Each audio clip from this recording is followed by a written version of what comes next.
peaks. We are recording. We are recording. Excellent. Love Looks it. good. Holy shit. You made it. We made it. And somehow, if you're here and haven't listened to the entirety of Operation Ephemeral Garlic and all of these shocking revelations that came from it, what the fuck are you doing? Go back and listen to this crazy ass arc and then rejoin us here because heavy spoilers are ahead. And today we have the pleasure of doing our postmortem of Colin Richards, the writer of this scenario that is called Signal to Noise, actually. Signal to Noise is a Call of Cthulhu 7th edition scenario that I made some conversions and changes to in order to fit the vibe of a Delta Green game. Colin has also written the Call of Cthulhu scenario Omega Kappa Die, which is more in the vein of a horror comedy scenario set on a college campus dealing with a college fraternity. It's the furthest thing removed from Delta Green possible. He has also helped to write the TTRPG Embers of Humanity, which is believed described as a hopeful post-apocalyptic game. Colin is also an artist, and you can check out some of his work on his Instagram, which is Colin Richards Art, all one thing, as well as on DriveThruRPG. And we'll have all of his links in our show notes for you guys to check out. Colin, welcome to the show, man. Hey, thank you for having me. This is awesome. Hell yeah. So I guess I want to kick this off before we start to dive into the scenario itself. You know, I had a few questions.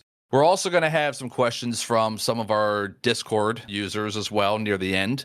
Asked of me, asked of Colin.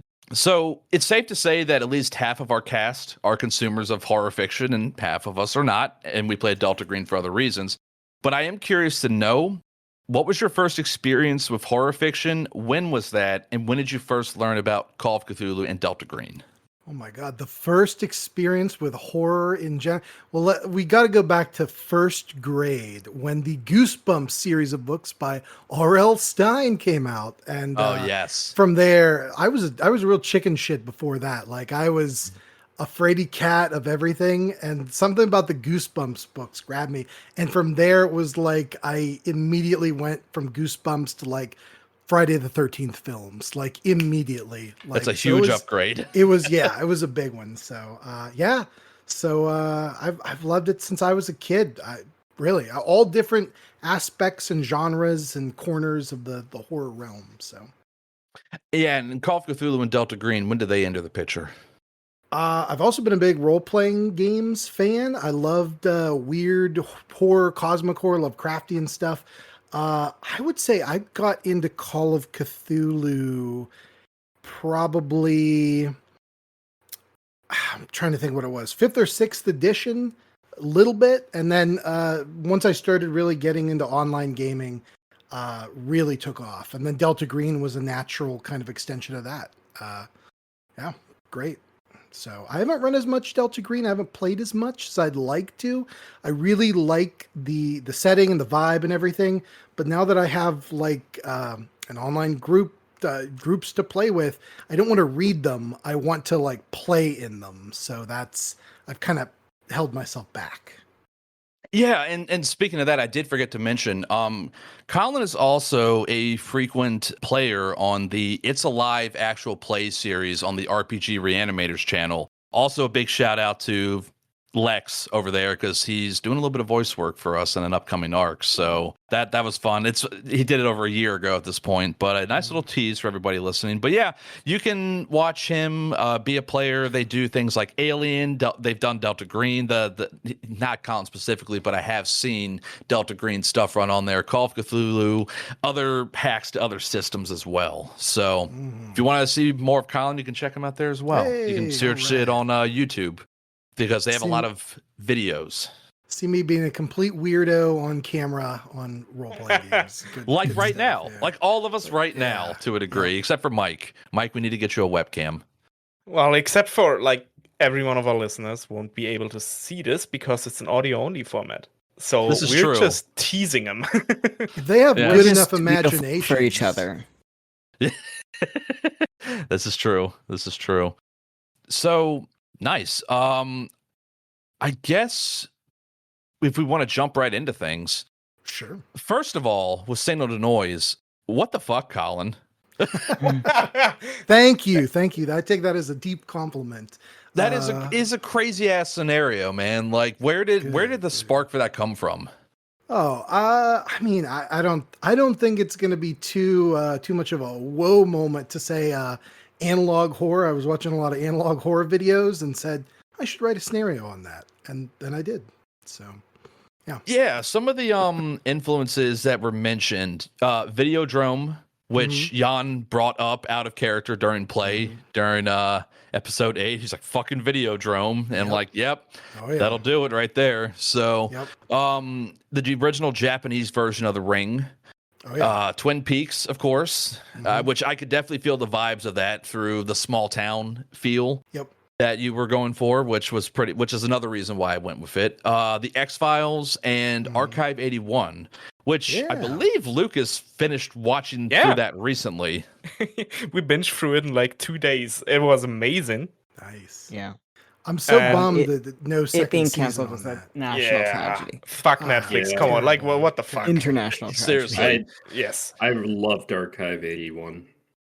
It was so good. Like, it's the kind of horror that I like to watch because I don't like to watch horror. I rather much like play or read it. And with play, I mean like TTRPGs because I'm also not a big fan of like horror games because I'm scared. But we're here for other reasons, though. You know, like we're here for the other reasons. So I totally, I've never seen it myself. You do it. It's great. I've seen the first season of Twin Peaks, so I get the vibe of that. What is the WNUF Halloween special? I've not gotten around to looking that up. What is that? You got to check it out. So I think it's from 2013, if I'm not mistaken. So it's an independent horror movie that the whole setup is like, here is a lost TV broadcast from Halloween in like 1980, whatever, where they're sending one of their like their news anchors and a camera team out to a haunted house. And so you get a little bit of that found footage, but it's also like the news anchors at the desk are dressed up like a witch and a fake Dracula with fake teeth. Like there's a bunch of Halloween themed local commercials that play during the intermissions and stuff. And it's just a ton of fun. They have another one that I need to watch called, I think it's Out There, which is, I think, a UFO one from the 90s, like a fake UFO documentary, but with like real, you know, like more stuff than just a fake documentary happens. So highly recommend it, especially around Halloween, just to get those good vibes in. It's a great time. So spooky Halloween special themes. Oh yeah, nice. It's good. It's great. I think it's also safe to say that probably the biggest influence is the Backrooms. Yep, that's 100,000% correct. Yes. So what? I couldn't tell. Really? What in I've the not done impossible my job landscapes fuck is this? Lukas said famously, which was great. But what about that? And so I know it's like this idea of like liminal spaces, right? Like I've never seen the shorts. I'm not a horror person myself, as you could probably tell, but like I said, I'm into this for different reasons, and I think I delivered pretty good on all that stuff, clearly, because my cast want to kill me after we're done doing stuff, which is, I think, a win, you know? Yep. But is it just the idea of, like, being alone in this kind of space? Like, is that kind of, like, the impetus for what drew in the influence for St. No to Noise? And also, actually, what would be some of the other influences that are listed that may not be readily apparent unless people are familiar with it, you know? It's a really good question. I don't want to get too deep in the weeds with this, but I've really been thinking about what I try to do when I write a scenario or anything. And it's really, for me, getting the feeling or the vibe right. Like you can make all the stats and math and say there's yellow wallpaper all you want, but what I really wanted to come across is like the feeling what you get when you watch these analog horror tapes, where it's weird, it's creepy, you don't know what exactly is going on, or it's truly the unnatural. And I don't know, there's something about that. Watching those videos late at night, alone in my room, I'm like terrified, and it's nothing. It's just hallways. And the fact that they were able to creep people out with that is a huge inspiration. So that's kind of what I try to aim for. It's the absence of what's expected in something that's familiar that makes it like super weird. Mm. Because like these empty office hallways, when we see the like yellow wallpaper, the like classic carpeted floor and all of that stuff, we assume that like, oh yeah, that's an office space and there needs to be, I don't know, a water cooler, tables, cubicles, whatever. But there's just nothing, and then they like warp weirdly, and it's just this thing that should be familiar but isn't, and doesn't feel like it. Yeah, And the I think doors. that's what makes it so weird.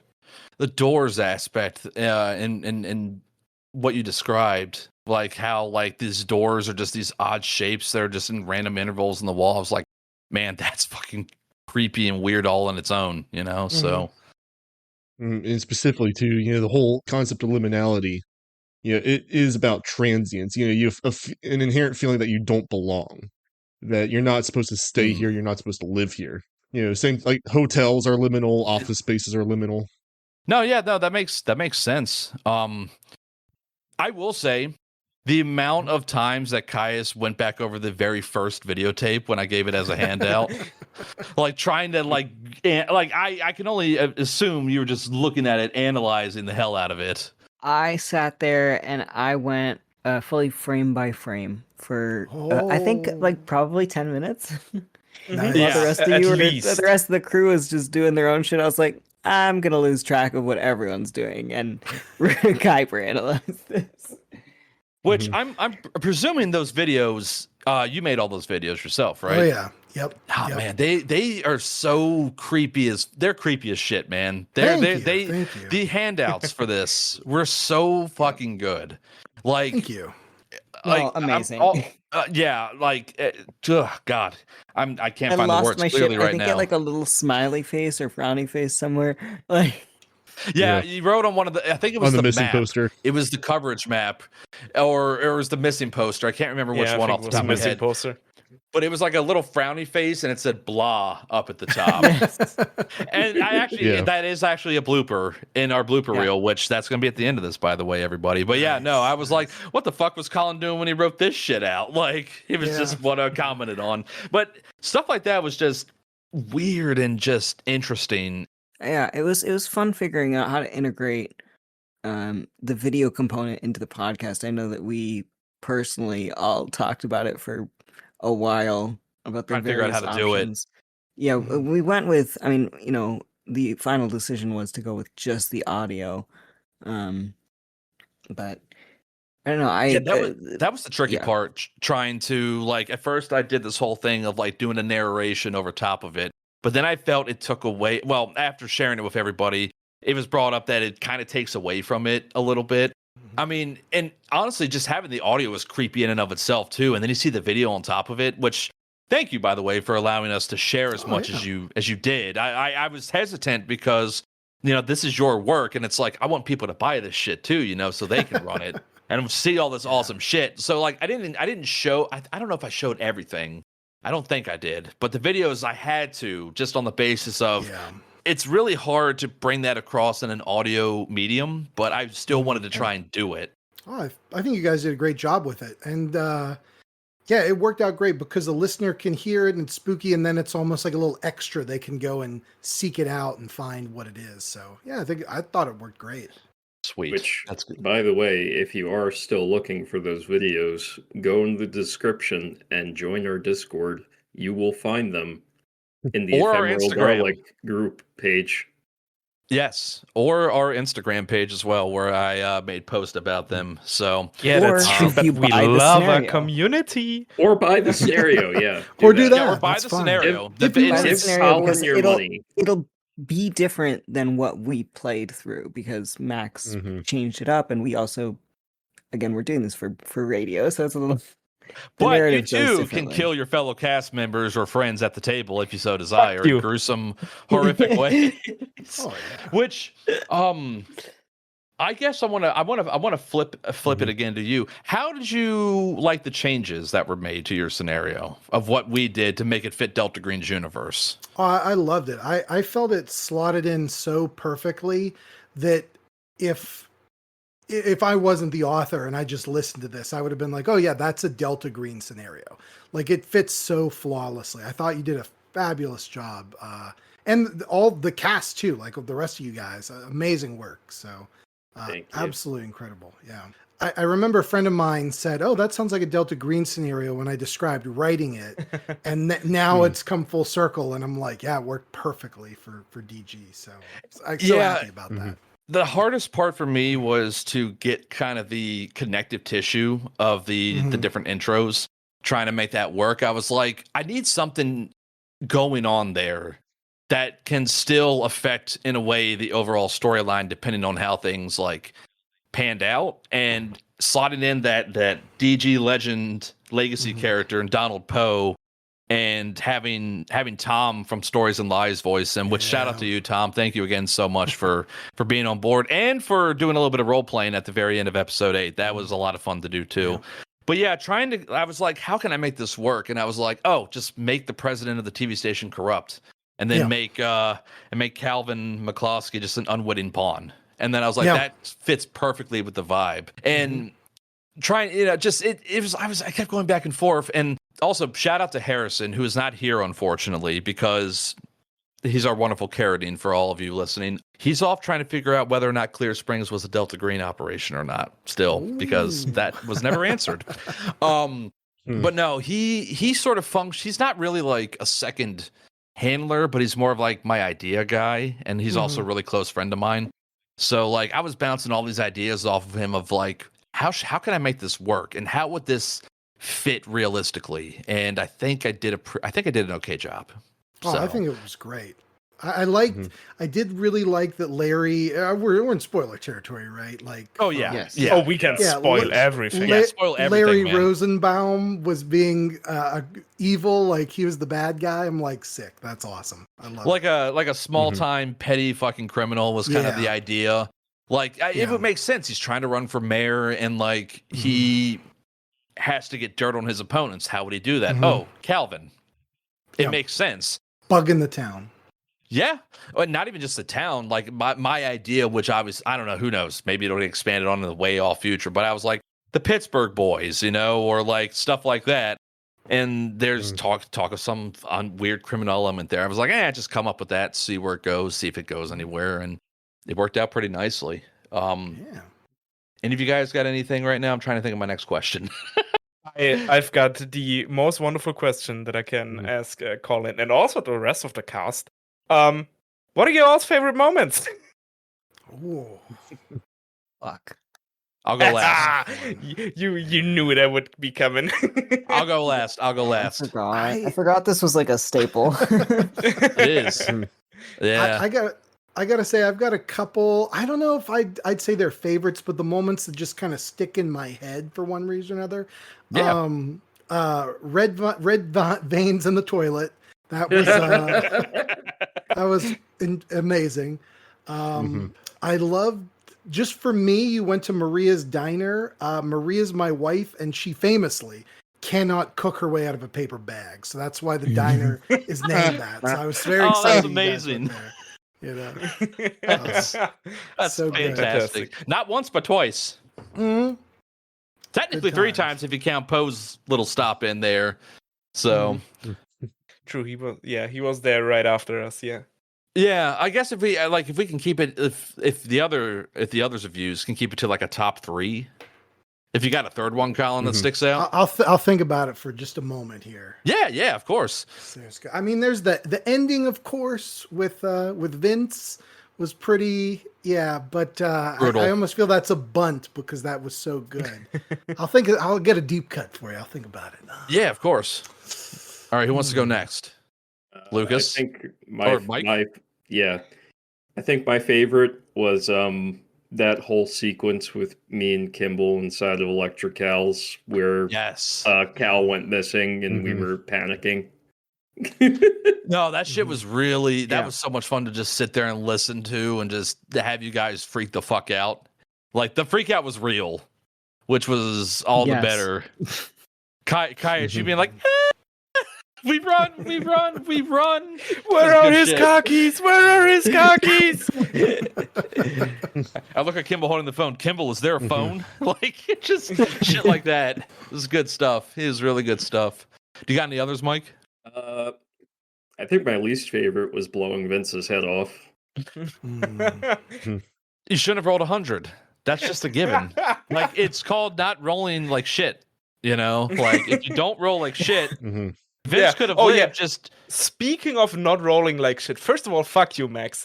So Colin, just for you, Max literally just told us like, oh hey, don't play it stupid, and you'll survive this. And then he just kills us because of bad rolls. We didn't play it stupid. Fuck you, Max. Simply blame Max for all of the downfalls of the cast. I mean, and there'll be some. Oh boy. I mean, look, when you roll a 44 under 50 and it's the gray woman who is going to turn your insides out, what am I to do? Fuck you. No, fuck you, sir. You should have rolled better. No, you should have dodged. You should have done, it's okay. You had taken your turn already. No, the worst part was that I crit failed twice. I crit failed on my power, and then I crit failed on I think strength or con or something like that. I've crit failed so much that session. Yeah, I was in the moment there trying to because the stat block, it was like, okay, you got to succeed on a strength roll. So I was like, okay, strength times 5. And then I had forgotten in that moment briefly until I brought it back around that if you fail the strength roll, what happens next doesn't matter. You didn't even need to roll PAL, but hey, it worked out perfectly either way. It was pretty easy to convert that, all things considering, just because Call of Cthulhu rules and Delta Green rules are very similar to each other. But I pretty much kept it the same. I may have because Delta Green you can have more weapons than you would in Call of Cthulhu. I was like, I'm gonna bump the health up just a tiny bit. So, but kept everything else the same. So it worked out in the end. I was actually really glad. And a lot of, I run this at cons and stuff too. Okay. And a lot of times I never get to use the gray woman's powers. People either run or they flee or the rolls never work out. So when you actually made it happen, I'm like, fuck yes, this is what I wrote it for. Well, because Delta Green, it's so synonymous with you have to kill the unnatural entity. You have to deal with it in one way or another. So it's thinking about it too, it really felt like it was designed in a way like a video game boss fight. Yeah, it filters out these claustrophobic shelves, and then it filters out to this open area, and then she just comes down from the shaft. I was like, this is giving me big video game boss energy right now, which, okay, that was kind of the intent. Cool. Nice. Yeah. Yeah, dude, it was, I don't know, that fight also was all things considered, not very chaotic. Worked out well. I mean, it was quite simple. We've had not too much to worry about positioning, and there was only one enemy, so obviously won't be that chaotic. Yeah. Mike, did you have any other favorite moments? Yeah. Glad I got to fist fight the gray lady. Slap it away. Yeah, I was going back and forth in my head in that moment, should that even be possible? And I'm like, fuck it, why not? She's solidified, she's vulnerable, Yeah, she can eat these hands, man. She can catch these hands for real. We're always down for fighting old people. Oh, Jesus Christ. Yeah. Hell yeah. 9mm radio. We'll beat up your grandma. Go into your nearest retirement home. Just beat them up. What are they going to do? Jesus Tell their Christ. parents? Okay, I'm sorry. Yeah. That's what we named this podcast after. Yeah. Well, we call it retirement Jesus. radio because isn't it 9mm? Yeah, because they're shooting. Yeah, okay. Yeah. We're gonna it's steer this because away we're from beating up shooting old people. I know. We're gonna steer this away from beating up old people. I know. That's why I said cut it To out. Jan. What were your top three favorite moments? Okay, so my top 3, in not necessarily in order, but my top 3 overall was, first off, during the argument between Eddie and Kimball, over the use of the spork and Scott taking the photographs and seeing them warped, that all of our images in the photographs are warped. That was I think that when it first really hit me as a player, what we were up against. Yeah, and I think I even said to Colin, I was like, "Oh yeah, one of them's got a camera. I'm sure you know where that's going to go when we run the scenario." Yeah. So, oh yeah, oh yeah. many such plans, many such instances. I gotta say, Lukas Then, got up from his. I got very scared for a moment. I was just getting something to drink. No, don't worry. Right. You should though. All right. Well, all right. Next, what were the next ones, John? Yeah. Next one was Kimball disappearing from Electric Cows, just because that was, first off, such an excellently played moment, between Caius rolling I think that was his second 100. I think that was the his scenario. First one. It was the first. I think it was the first, and then immediately after it was the second one. Exactly. Yeah. Yes. Yeah. A lot of Gotcha. 100s Okay, in but- this. Not immediately after. Sorry, the session fucking ended. The next session immediately a 100. Yep. Ridiculous. Mhm. Yep. I love it. Right. Love that shit. Of course, a moment of the dice being absolutely abysmal, allowing for excellent storytelling, and then, of course, just our own reactions as players crashing out so hard. And then Eddie rolling that perfect crit to get the door in, and see that Kimball wasn't there, and then the whole bringing it back in with the eyeball. I was like, how am I going to do this? Eyeball in the door, So and to let the audience in behind the scenes, when Kimball was solo, the others couldn't hear what was happening. So they just got to watch me freak the fuck out. Yes. With no context. Which came through, which during that period of time, which it also ended up in the blooper reel. It's just funny how Mike said it. Mike was like, oh, I think Caius is fucked. That's a 100. So just deadpan and everything else. It was.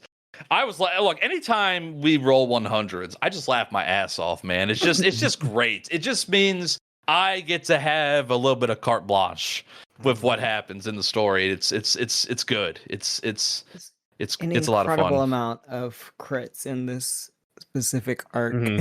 Just ungodly. I keep a list of them. But we can bring that up later. And Jan, your third one. Yes, of course, I'm going to bring up Vince's death. That was, again, just perfect confluence of Brutal. dice rolls. Yeah, dice rolls being brutal. Us having that such a visceral reaction as players. So, I mean, y'all were crashing out before then as I was dragging it out. I was like, oh wait, I gotta roll a 1d10, and then it's like, okay, I rolled a 9. Now I gotta roll a d6. Oh, I gotta see which stack gets drained. What's your con? And then going from there, and then the crash out was real. I love that shit. I love torturing you guys, but I love you guys as people. So If anyone was I love you wondering, as people, but we hate your character. If anyone was wondering why I was so quiet in that moment, I got up from my chair and started banging my head against the other wall. It's also the fact that Mike, I love you, but you have a spooky bassoon laugh, and you're loud, and it's like I can't do stuff with the editing, with the audio. I get it. I get the visceral reactions you're having. Sadly, I can't capture it a lot of the time, but I think that's been good since after we've been recording this. But yes, Mike was banging his head on the wall, apparently. So this is what Delta Green does to a motherfucker, Caius, your top 3 favorite moments from Ephemeral Garlic. Yeah, so I would say maybe not in any particular order. The fry scene super stands out, obviously for the comedy of it, but the lead up of tying in Stonefall, I think that might have been one of the first moments where I love that shit. Yeah, where we sat down and really brought up the prior operation, and then it was just very funny at the end. Lukas with his fucking fry ball of insanity, and then Scott's pocket fries, just amazing. Personal thing that I really enjoyed was that scene of watching the tape, Kimball alone watching the tape in the old man's home. Just rewinding it over and over and over again. I feel like for me, that's when the arc really I started getting really freaked out. Was just deeply uncomfortable from then on. And then Scott and Eddie losing their shit at Carradine at the end. I thought was just a fantastic character moment.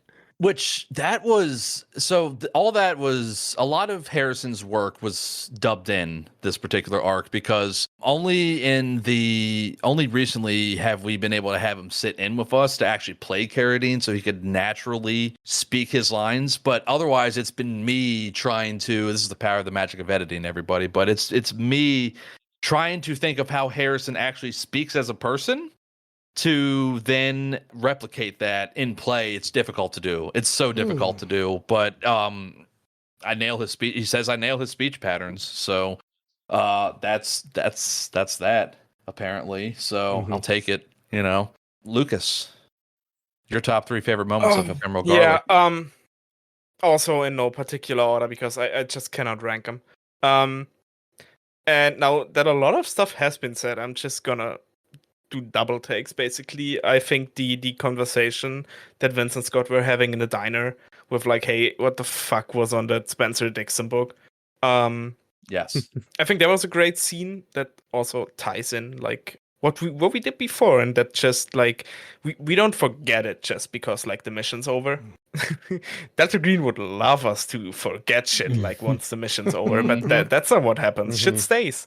And so that scene, obviously, plus the absolute madness of the fry scene, I think the moment of like Eddie and Kimball going completely nuts in Electric Hells, like with Eddie fucking tumbling around the store to not have to look at the gray woman who's like on the other side of it and being completely out of it. That was amazing.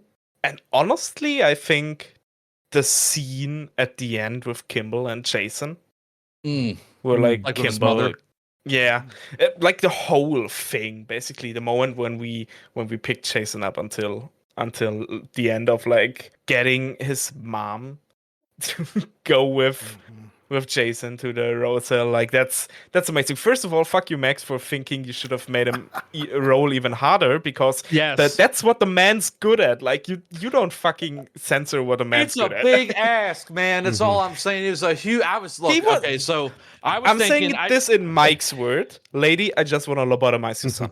Right. I think that was one of my favorite gags for the whole arc. I have to put that in. It was funny. Outstanding. Oh my god, yes. If we have any t-shirts, please, like, Christ.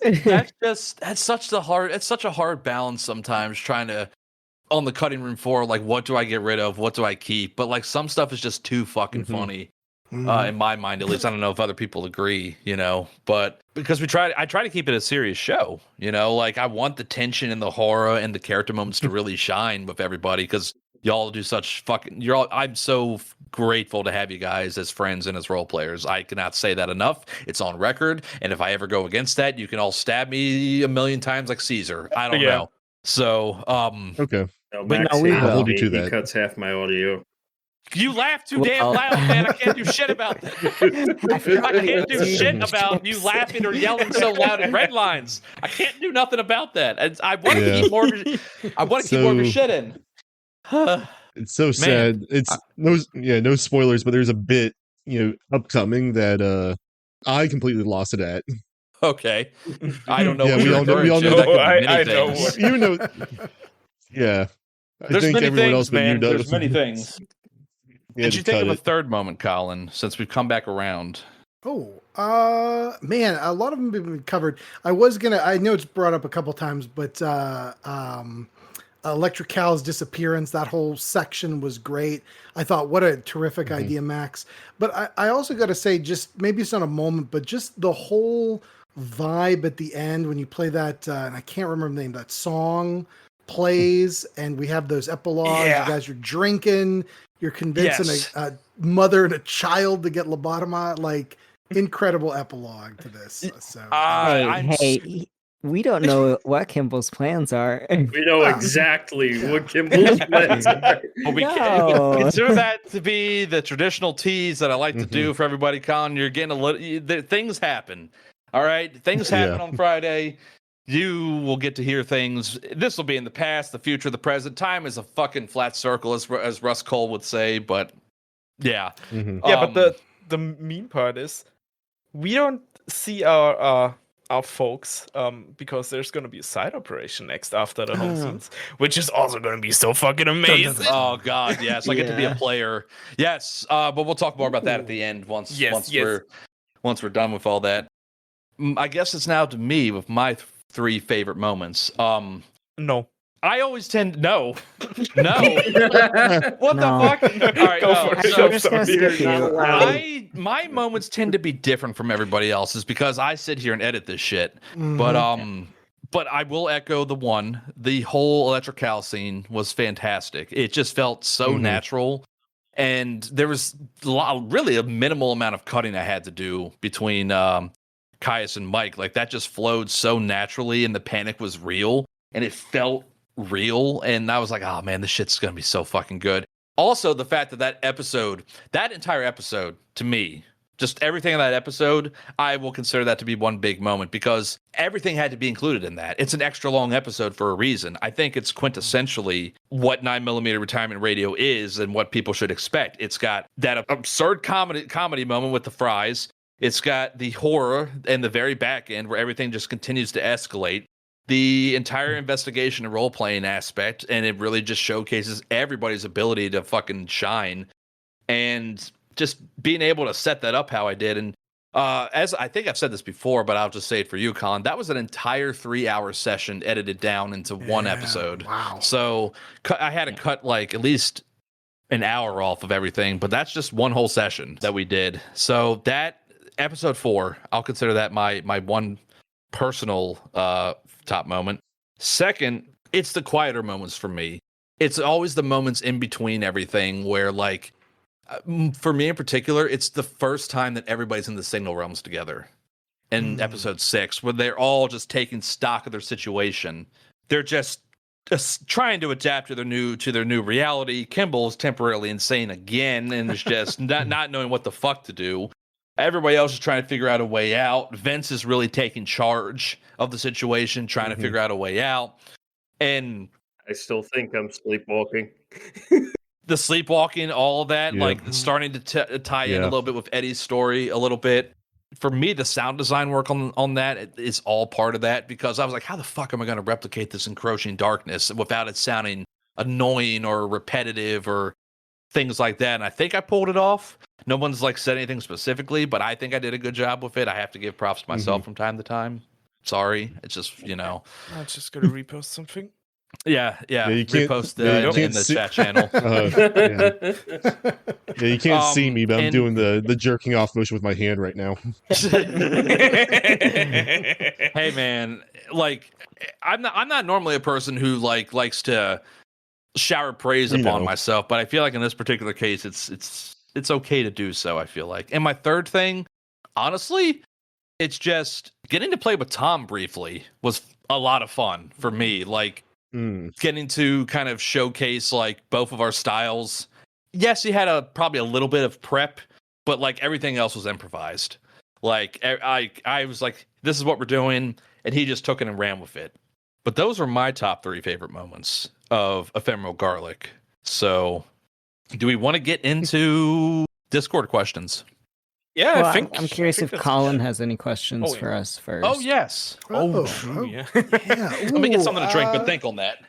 Yeah, I mean, like, I don't even, I feel like I have a million questions. I have so many that it's hard to even know where to begin. You gave your favorite moments, which I liked, but, oh boy, I'm stumped. Oh, yeah, take your time, don't worry. Man. Yeah, take your time. No worries. I guess I'll ask this. Like, I love that this was not a one shot, which this scenario usually is. It's like an ongoing. How do you guys feel now moving? Like, I haven't listened to home scenes, but like, how do you guys feel now continuing your characters through this scenario? Like, did it work in that capacity for you? Like, I don't know. Like as a full operation. Yeah, multi-day sort of. Yeah. Well, not really multi-day, but yeah, a long 24-hour period, we'll say. Yeah, not a one shot, basically. Yeah, exactly. I've never run this as an ongoing. It's always just been a one and done couple okay. sessions or even at a con or something. So when I end it, it's usually pretty fucking horrible. So, but you guys get to continue on your lives. I think personally, Delta Green and maybe Call of Cthulhu as well, but especially Delta Green,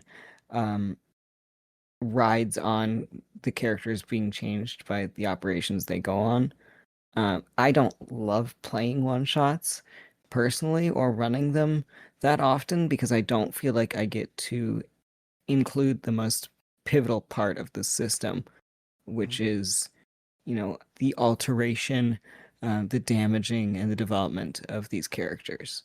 So I think it worked really well for that. As we'll see in the home scenes, but we see even throughout the scenario, paranoia rises, bonds are created, we go through loss. It's amazing fodder going forward. Yeah. Yeah, when you said that, like, normally you run it as like a con one shot, I was confused because I feel like the scenario itself leans so well into this slow burn, into like playing this over like 4 or 5 or even like 6 sessions if you like really go hard on the roleplay aspect of it.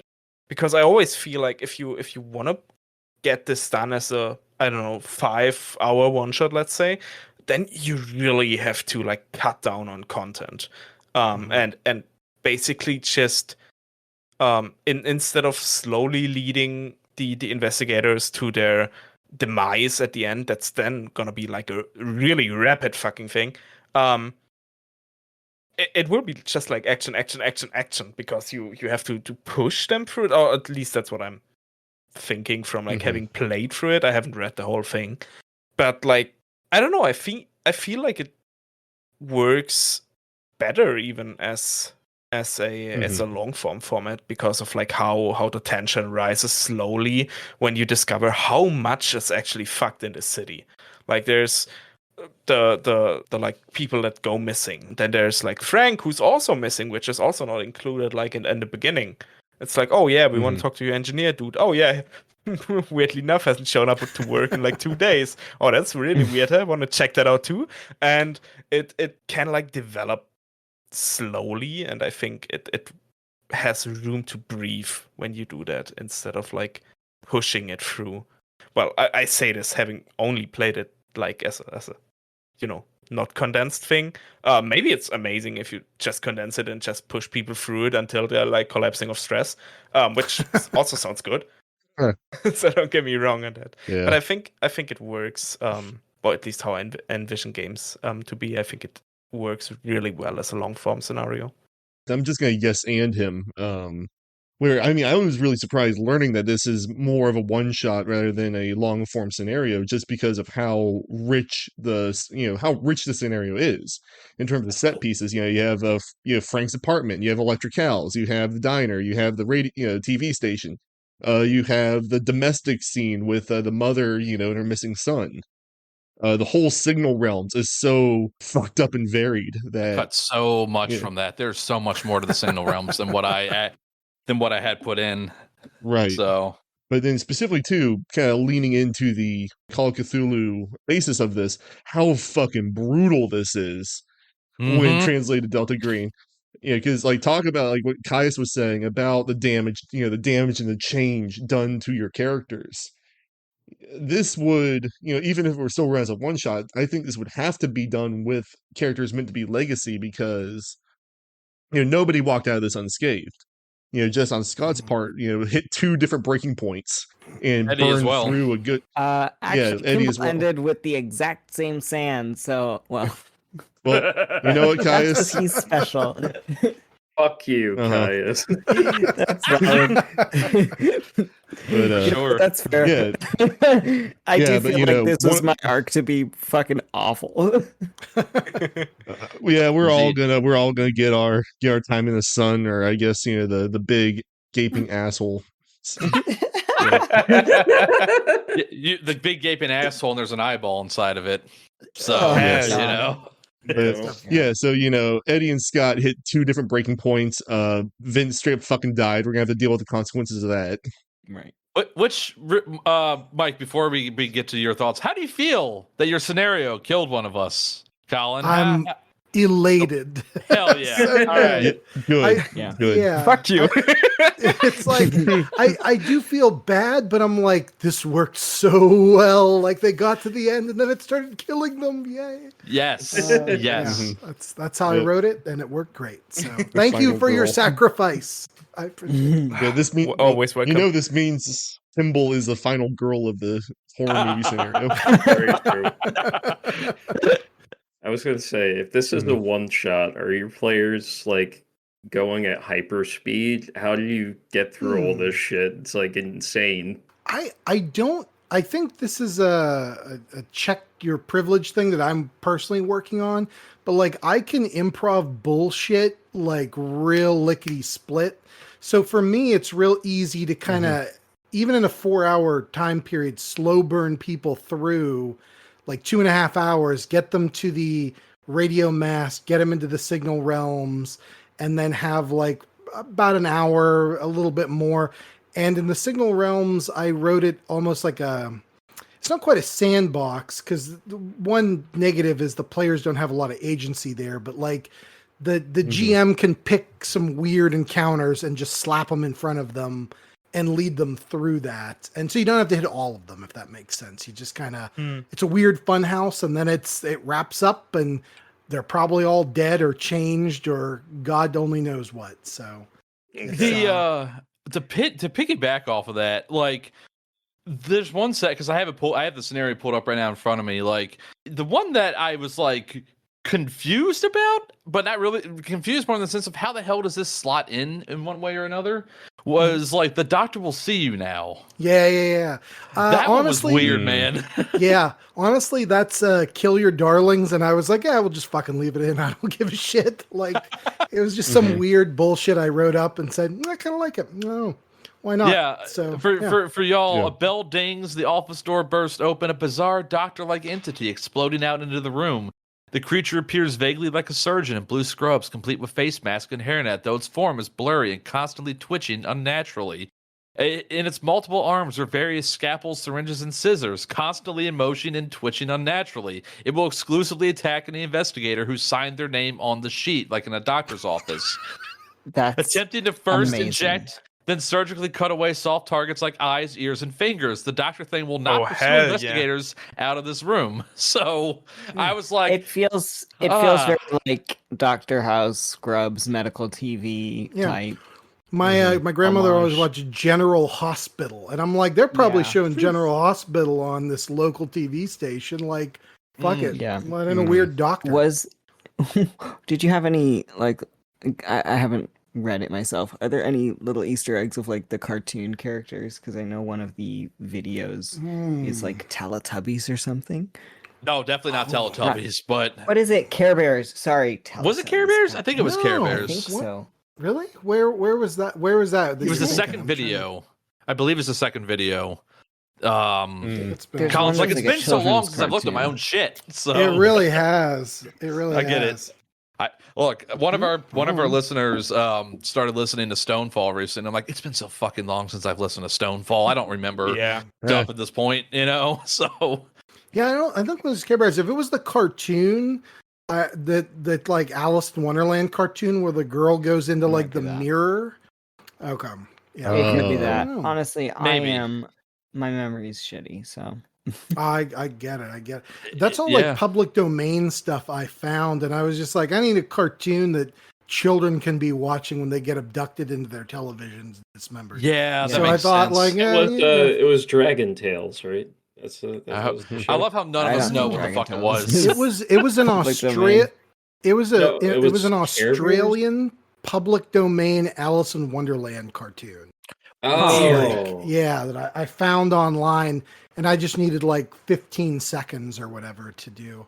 And then the shock movie they were watching is The Terror with Jack Nicholson and Boris Karloff, a favorite. Oh, The Terror. Really old. Yeah, The Terror, yeah.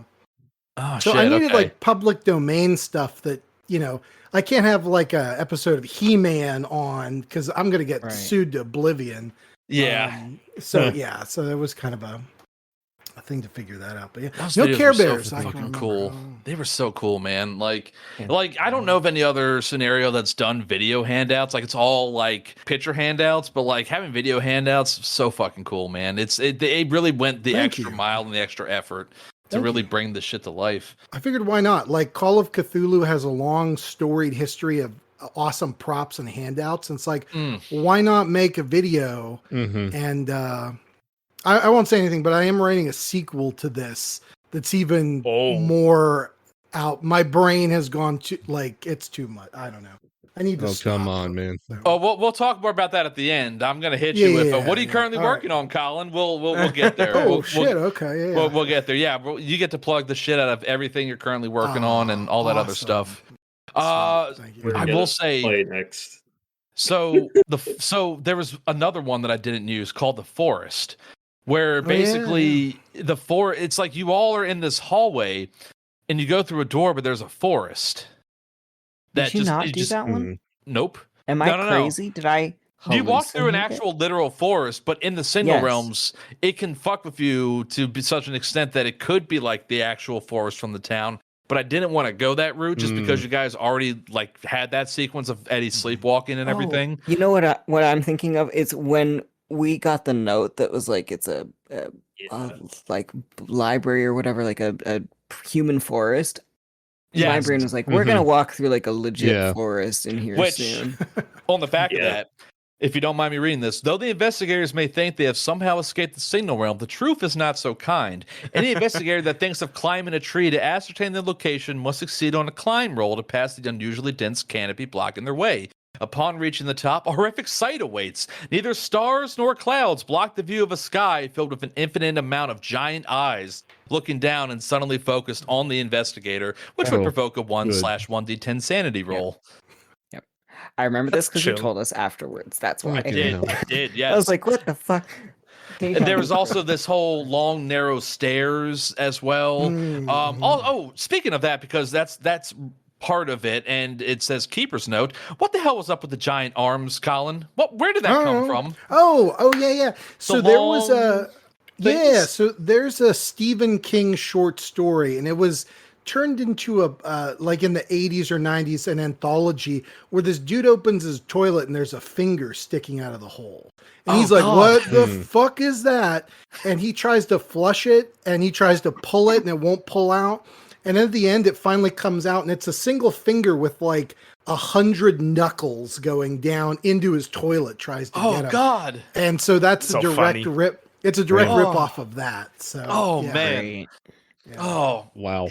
Great yeah, artist sucks. Steele. that's fucked up. Yeah, awesome. This Like, must have been I in think that's his amazing. booze and cocaine era. I'm Probably. pretty sure that was in his Coke era. Yeah. Hopefully you enjoyed the fact, Colin, that if Scott had failed all of those rolls, firearms, he failed the strength, but if he failed the firearms roll, it would have been a very tense encounter of them having to pull on him one way while the hand pulled on another. Yep. And it's like, I was basically like, oh yeah, if you hadn't killed that thing, your whole body would have been degloved, essentially, Yep. through the hole. Pretty much. Which yeah. is Pretty horrifying. See, Pretty I don't need sick. to watch horror movies to have a fucked up brain. sick. So I love it. but yeah, there's just so much potential for other sorts of other stuff in here. Like this is it's brutal, man. And the various endings that are possible with this, oh man, it's it's crazy. Like it's Thank you. I'm like when the sky was opened and the world of difference. So yeah, this to me reads as something that is potentially not survivable by most of a group. You'd be surprised, especially knowing that, like, as the GM, you kind of have to. You don't want to hit them with all the Signal Realm encounters. You just want to kind of pick and choose. The dice always tell a story, but Yes. and that's why there's the backup characters that you can find wandering around in the Signal Realms, which can be really fun depending on how that falls out. Yeah, I had suggested that to them. I was like, hey, if one of you dies, do you want to play as a backup? And they were like, no. And I was like, okay. So Yeah, but I can see how that would work in a one-shot type scenario. yeah, yeah, because you don't want people just sitting there having nothing to do, you know? right. Which I will say, the whole impetus of characters for this are pre-gens normally. So that's how like it's all done. And my whole thing is that if you guys had wanted to go the route of wanting to play as these backup characters, I had a whole thing figured out where it was like, oh yeah, they become Delta Green agents eventually. Like I had the police officer and the journalist set aside for such a purpose, Collins, but they didn't go that route. I redid the sheets and everything to fit Delta Green and that whole thing, but no, I was like, cutting room floor. Here's if I were to do it in Delta Green, I would have them find a Delta Green agent in the Signal Realms.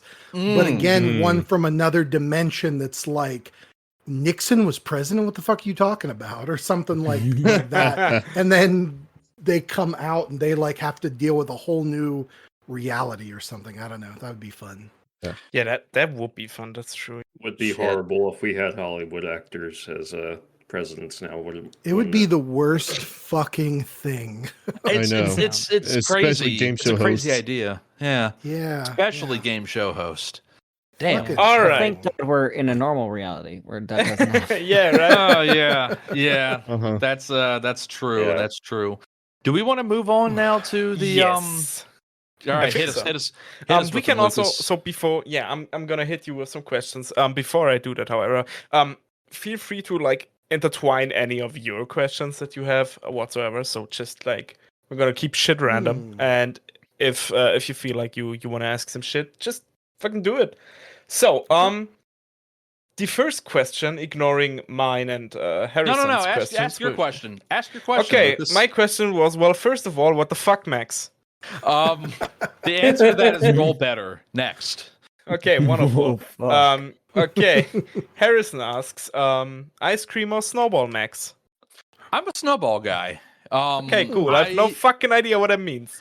It's shaved ice. It's basically like a block of ice that's put into a machine that's shaved down into really fine ice particles. Okay. Yeah, and then I sugar know flavoring. what I mean. Okay, cool. Yeah. What's your flavor? What flavor were you I'm getting an on egg that bad custard boy? guy, and I know that sounds disgusting from the name of it, Interesting. but it's really Yeah. sweet tasting. It's really sweet okay. tasting. A lot of people, it's like it may be a Maryland thing, I don't know, but like a lot of I people think like to do marshmallow with it, like a marshmallow topping, but that's too fucking messy. So I just go with the just the flavor of it.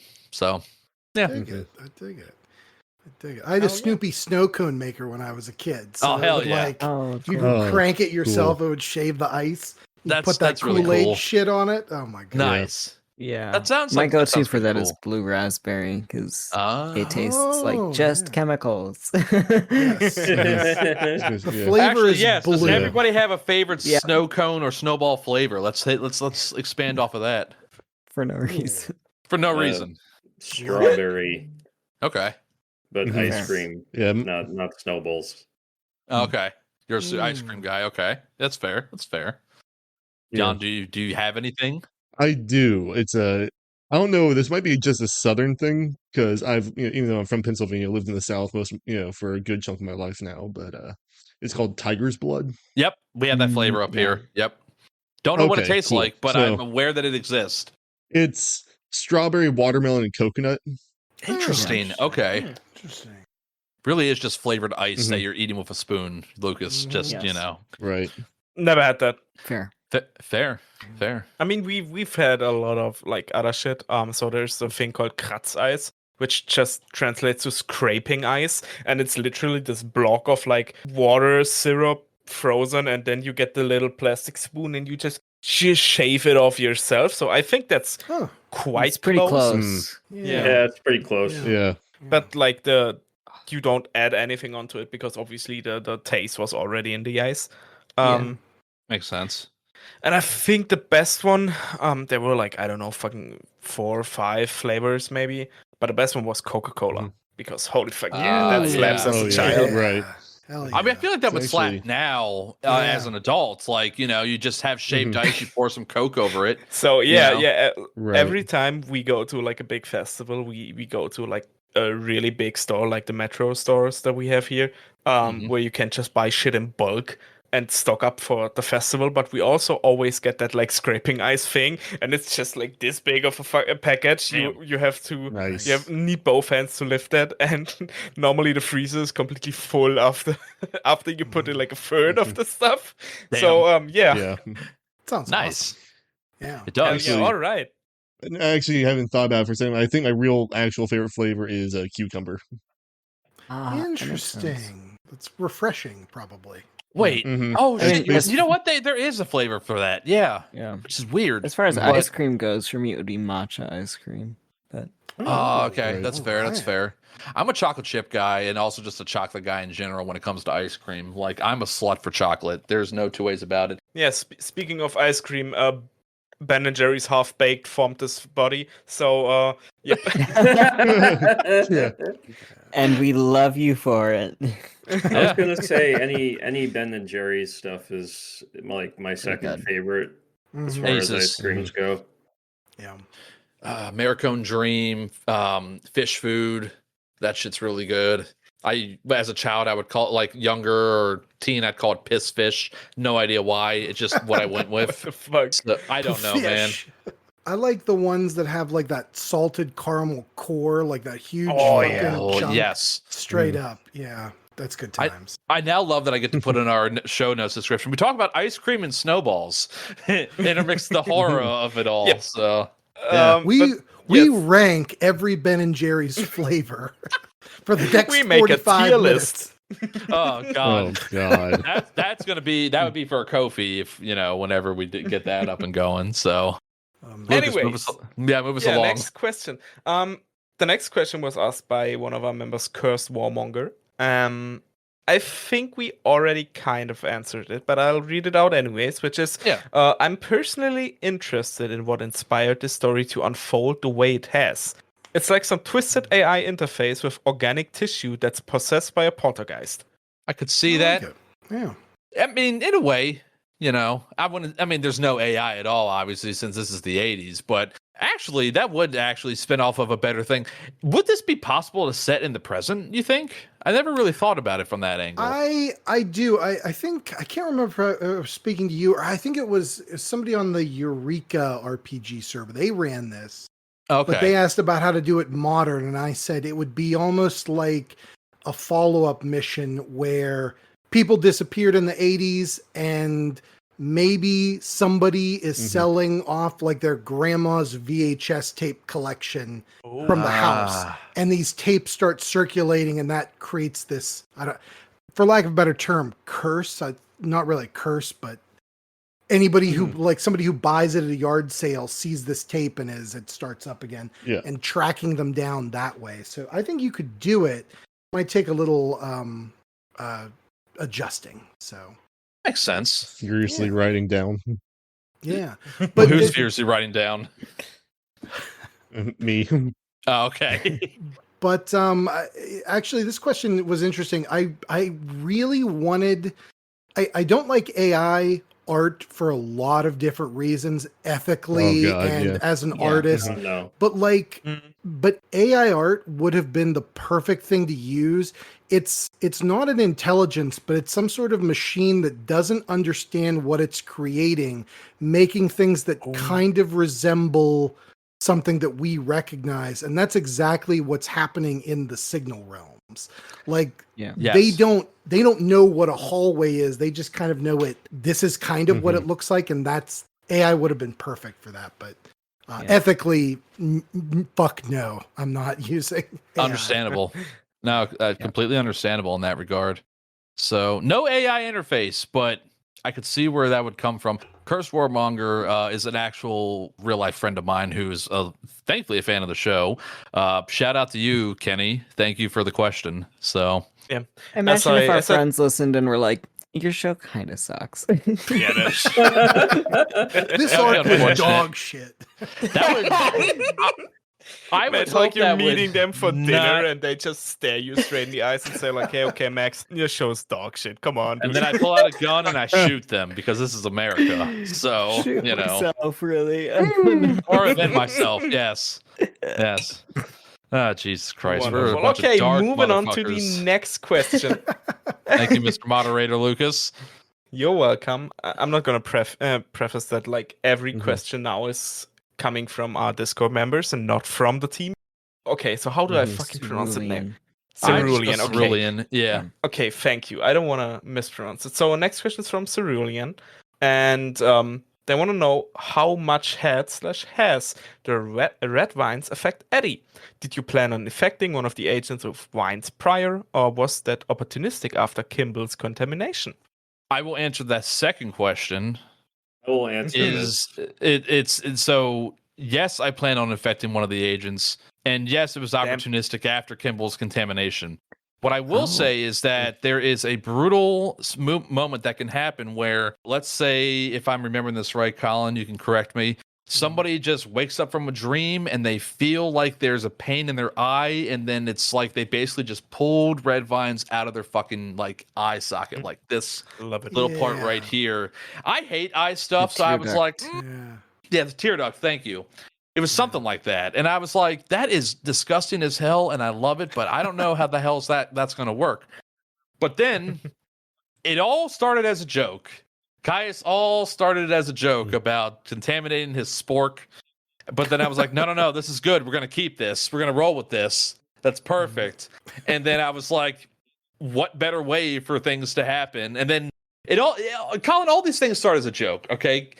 Caius says Half that. of our and show then, starts as a joke. and then Mike is like, Eddie's going to go in and take a shit. And I'm like, yeah, you are, because this is about to happen. That's what I was thinking in my mind. And that's To how be Wires fair- into Shit was born. To be fair, Max, I did it because I know you wanted to do it. In my like subconscious, I was like, Max wants me to shit red wires, so I will let him I will let him You make rolling a me 100 shit on that red roll. wires. Perfect. Yeah. Absolutely Max perfect. But wants Mike to shit. Quote that, please. yes, Clip Yeah. we just want you to have a healthy shit. That's all we One a ask day, for. keep it But regular. I did baby. ask if it was healthy. I did. That got cut. you did. But it was opportunistic in a way because I could then tie that back into Eddie's prior home scene and have it come out of his foot rather than his eye.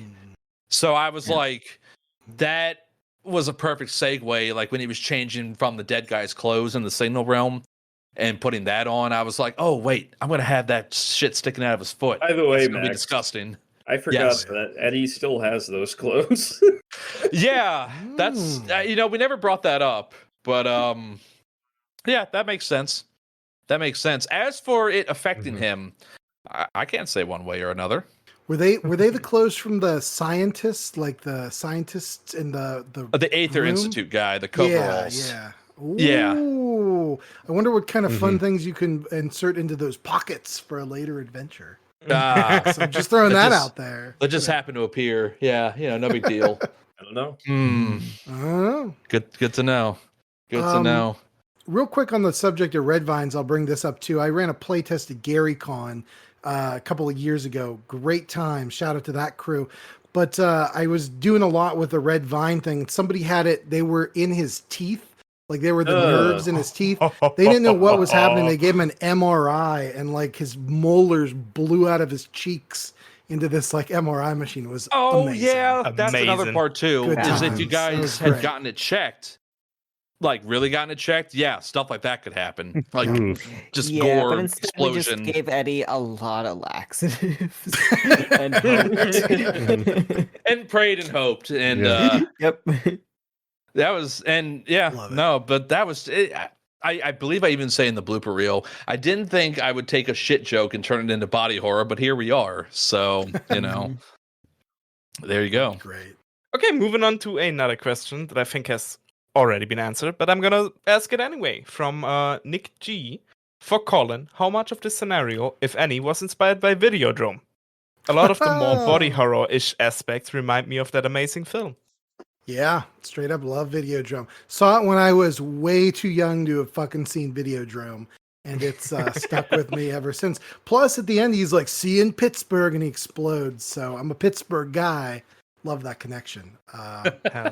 Yeah, love Videodrome. It's one of many influences for this. Okay, then moving on to a three-part question from Spike or Gravity Spiker. And yeah, they're asking, first of all, let's go to Colin again. For Colin, I'd be interested. I would be interested to hear about your writing process in terms of where you start, if you write linearly, if you spin off an image or a phrase, etc.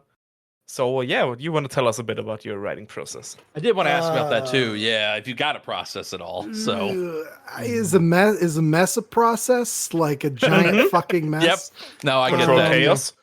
Yeah, I don't even know. Like, I knew I wanted to make something that involved, and for this specifically, I had an idea of like analog horror, and I had an idea of video handouts, and then from there it was just getting ideas together and making short. I kind of make it almost like an outline a little bit. Like, I don't know how you all prep for games if you're running them, but I make a sheet of notes and then I run a game. Well, I'd make a sheet of notes and then I'd say, okay, what things do I want to build on? And I would just almost like chunks at a time build out sections.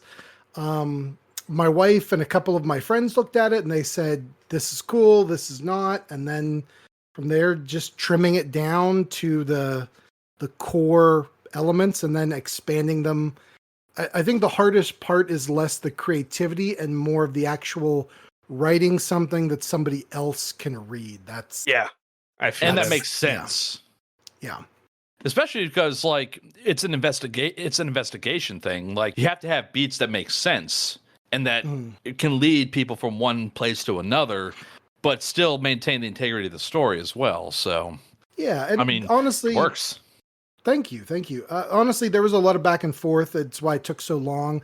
But like the first time I did the videos, they didn't have any, we'll say, clues in them. They were just weird shit. And I'm like, well, what's the point of a handout if it doesn't have something in it? So I added in those symbols, and then I added in, what do the symbols do? Here's a puzzle for them later. Here's this Aether Institute thing. Here's the eyeball in the doorway. And then tied it all kind of in to try to do it. So a lot of back and forth. I felt like Michelangelo said of his sculpture of David that like he got the marble and chiseled away everything that wasn't the angel. And I felt like I did that to an extent. Like I had this big old block of stuff and I just kept reducing until it became the scenario. Does that make sense? I feel like it does. No, it does. It does. Like it's hard to kind of try and condense down and quantify a writing process because everybody does it differently. I mean, you can have like an idea. I feel like I haven't written stuff in a while, but I have to work on it in bits and pieces. Like I have to have an idea. I have to do research. I do a lot of research. Especially for Delta Green, I try to it's set in the real world. I try to set it in a real place. But then there's just people like, shout out to Chris Hamji. That dude could just shit out writing. Like for Sorry Honey, like from what the conversations I've had with him. Like it's just like he's like, I can just sit there and just crank out like 5 pages. And I'm like, how the fuck do you just do that? And it just it just works for him. Like sometimes, I mean, it's interesting to get all these different ideas about how people write stuff because like Lukas writes, I write, Lukas also just improvs and then writes off of that. Jan just improvs and decides to write stuff if he wants to. But so it's that it sounds like we're all kind of starting from the same place though. So I would say this too. I ran through a couple of years ago the what the hell is it called? It's like the Writers Guild. They have this Call of Cthulhu writing path. Interesting. Shit, I'll have to put it. But it's not like that's if you're just looking to get started. I think the course when I took it was like $30 or something. And it's worth it because it doesn't teach you how to like their way of writing. It kind of gives you a way to develop your own writing style. So for anybody interested in RPG writing, that's not a bad way to start. I will say. That's cool. I think also I can just recommend that. reading a lot of scenarios from different systems and different authors. Oh, for sure. Yeah, And agreed. in any kind of writing, regardless of whether it's for a TTRPG or just for yourself, like poetry or academic writing, you want to read about 5 times more than you write. Yeah. I would say for like I'm an artist too is my day job, and so like looking if you're a fantasy or horror artist, you don't want to just look at fantasy and horror. You want to look at landscapes and impressionists and watercolors and mediums you don't work in and analyze how people do things. The same for writing. You're absolutely right on that, Caius. 100%. The whole gambit of things needs to be examined. Yep. Yep. It's like for you, I think all of us listen to like a bunch of shit, of a bunch of different genres, until we were able to distill our own style, what we enjoy creating together. 100%. Yeah. Something else I'll And for say. my part- Oh, I'm sorry. Go ahead. No, please. After No, you. you're fine. You're fine. No, because I'm not an artist. I don't really draw myself. I do draw. I'm just bad at it. But when it comes to actually, kind of giving descriptions in my head, granted, I crib a lot of my language from Walt Whitman, but also I get a lot, like especially like describing the darker moments. You probably know him, but a Norwegian romantic artist, Theodor Kittelsen. Yeah, is he the one that has the surrealist kind of like nightmare dreamscape looking art? Is that what I'm thinking of? A bit, yeah. Well, he does a lot of like kind of gothic, he's like the gothic side of romanticism, but he also did more straightforward, Norwegian romantic. Okay. But that described a lot of my kind of internal visual language. Awesome. Yeah, find us some pictures stuff if in you the can. chat. I think I'll put it's several. The There's same several that person. he's famous for, like the Nookin. I'll get some several in chat so we can all see. Yeah, for sure. Lucas, what else did Spike have? So, Spike also wants to know, this one is for you, Max. This arc didn't have a single key NPC the way Stonefall did with Haney. Did you find it more difficult to play, or was it easier to just focus on the agents?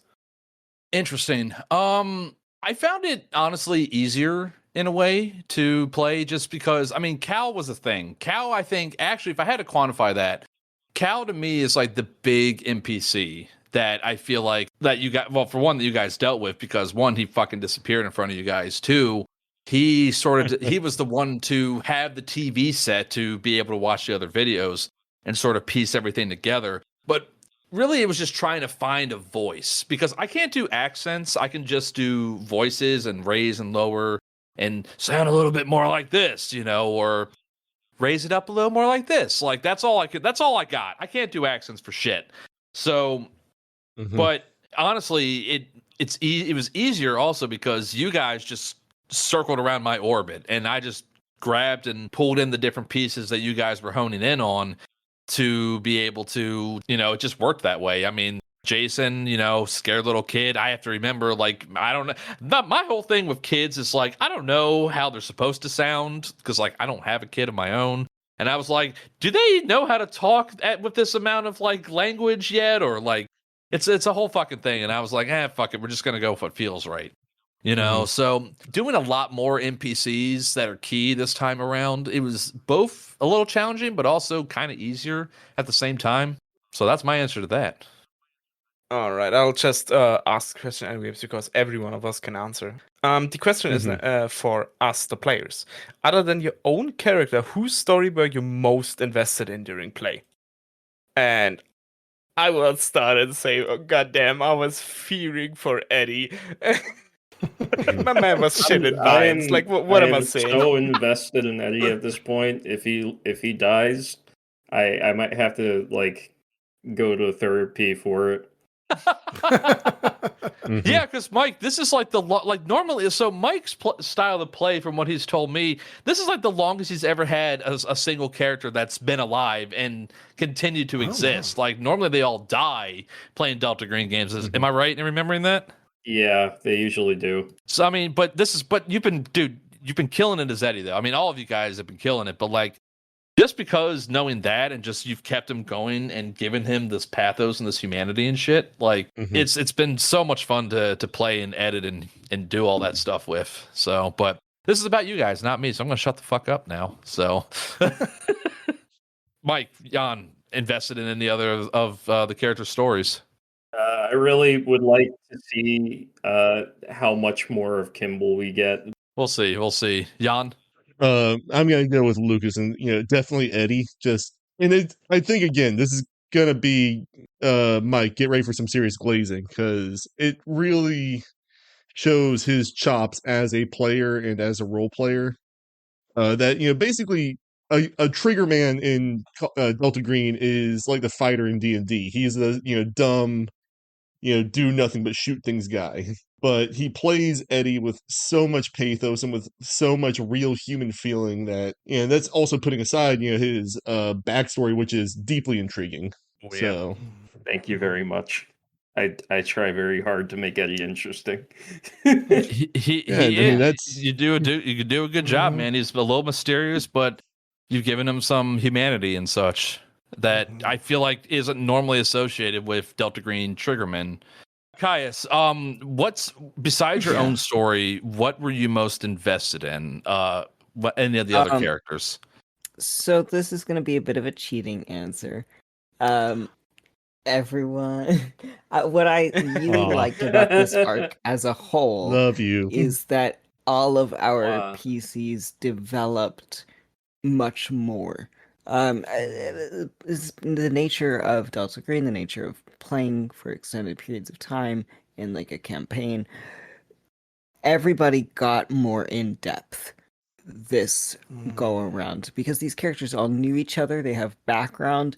We know how we work together, sort of, and are starting to feel that out, starting to understand our weaknesses and our strengths, starting to crack a little bit under the pressure and having that impact the party as a whole. I think everybody was stellar. I think Scott and Eddie especially had more moments of cracking. Vince was even more on top of things and more assured in a way than he was in Stonefall, like up until the end. A real shame that. Yeah. I mean, huge shame. It's you, Max. But I think it also creates a really fascinating dynamic going yourself. forward with our most, and we'll talk about this more in an upcoming. Do we tell them now about the? Well, it's going to be. I'll mention it at the end of of this. Okay. But we'll talk about it more soon.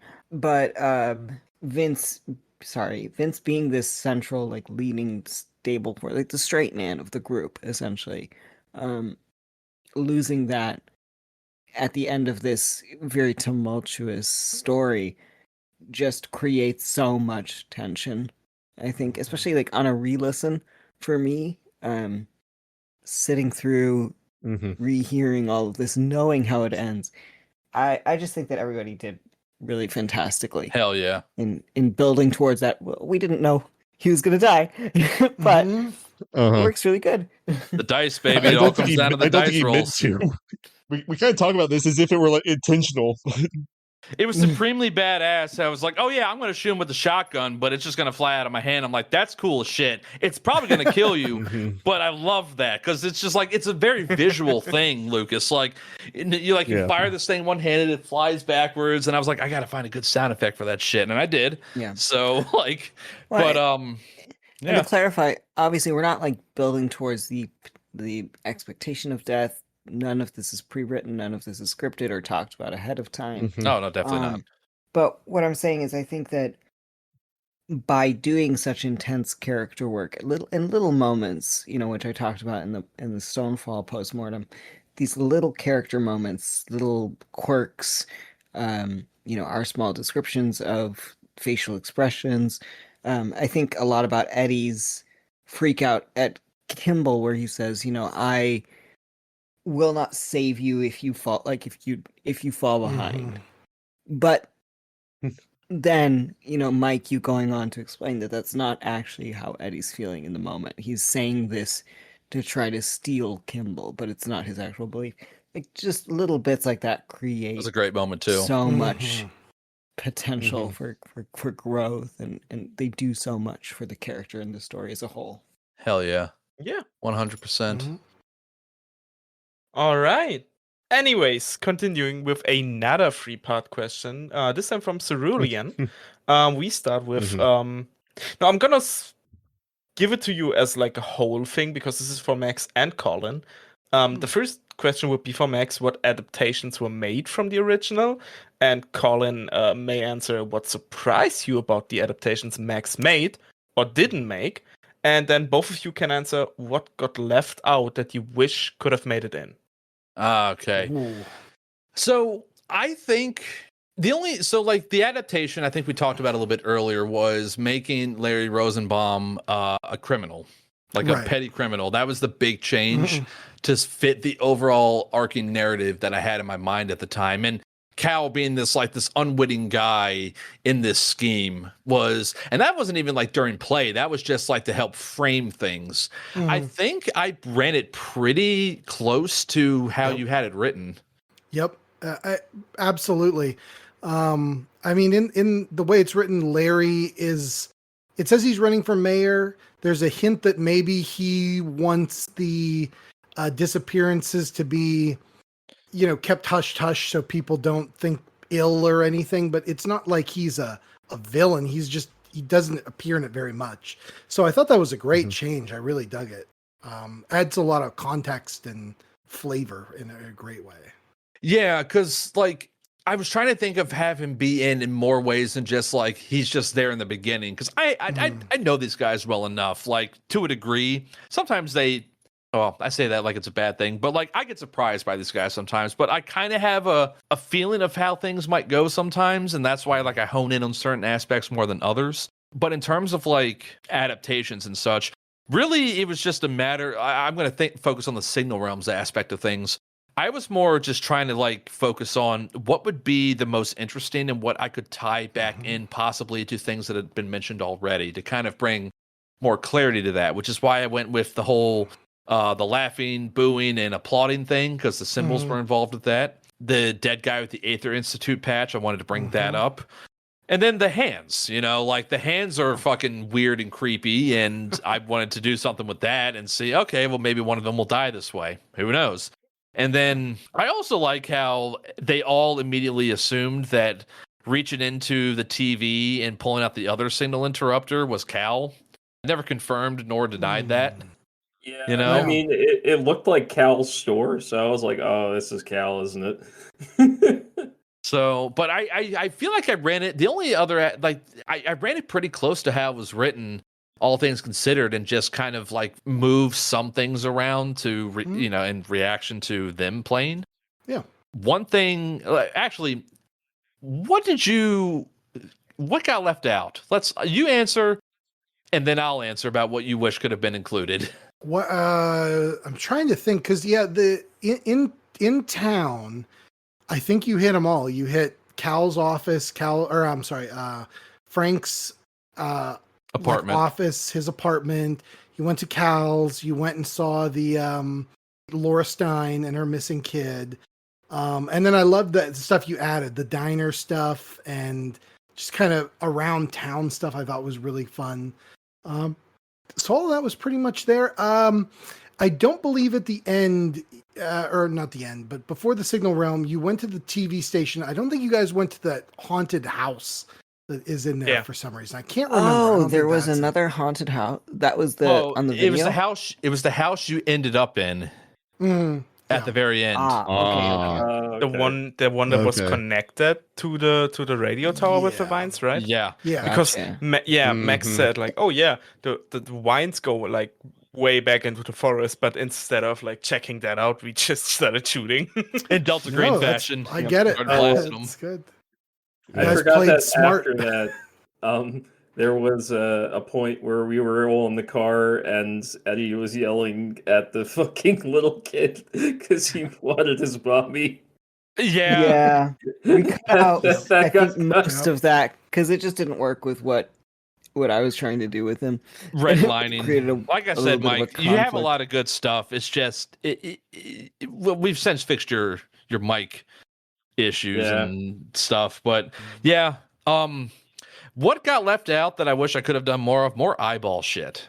There's a lot of stuff with eyeballs in this, Colin, and I was like, I'm weird when it comes to eyeball stuff. Like, there's this whole scene in Dead Space 2 near the end where there's like a fucking eyeball needle thing. Hell yeah. I'm just, just icks me the fuck out. And like the whole, Dead Space 2 you climb all the way to the top of the radio tower, and there's these eyeball stalks, and I'm like, oh, that would be a perfect way to get somebody to fall to their death or into the signal realm. Yeah, exactly. And then the forest with the eyeballs. Like, I wish I could have done more stuff with that, but the whole final session we did was like in the signal realms pretty much. So I was trying to like keep things moving at a good clip, but also like still have horrifying shit in there, you know? So that's 100% how I wrote it to work. Like, you shouldn't do them all. You shouldn't do them linear. You should just weird fun house of horrors and not, and you ran it perfectly, like as a big capstone to the end of it. So I thought that was great. But they were getting too close to the truth, so I had to snatch their asses away, you know? Whatever the hell the truth is, who knows?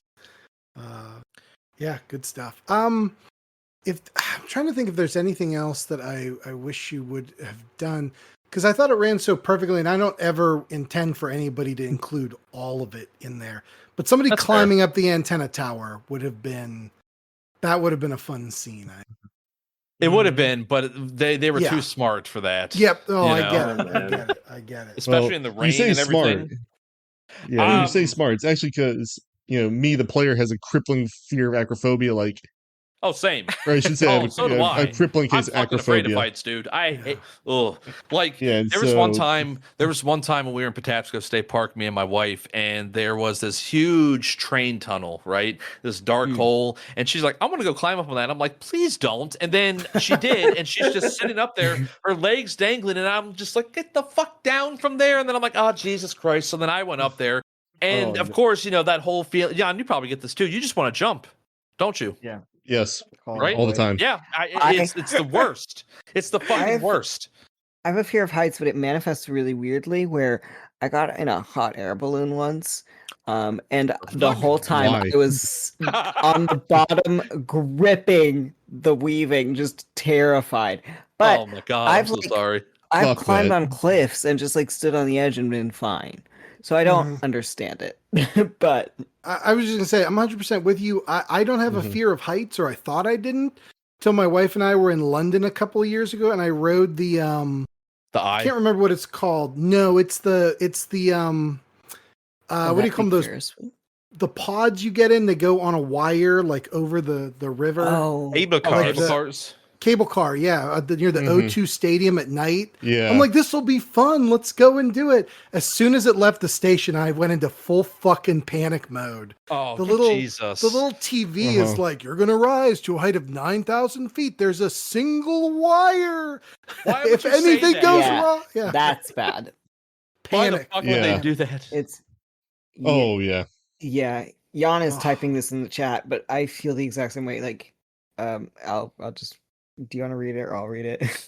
I can read it. Yeah, so like, because Lukas shared a really beautiful picture of him, on the precipice of a mountain outside of a idyllic little German town. But mountains don't mess with me. Like climbing mountains, even like standing on the summit or like standing on cliff edges, that doesn't mess with me.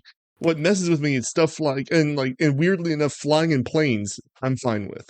But anything like cable cars, high ladders, glass elevators, full on glass elevators is a hard hell no for me. Like if it's all glass everything, fuck no.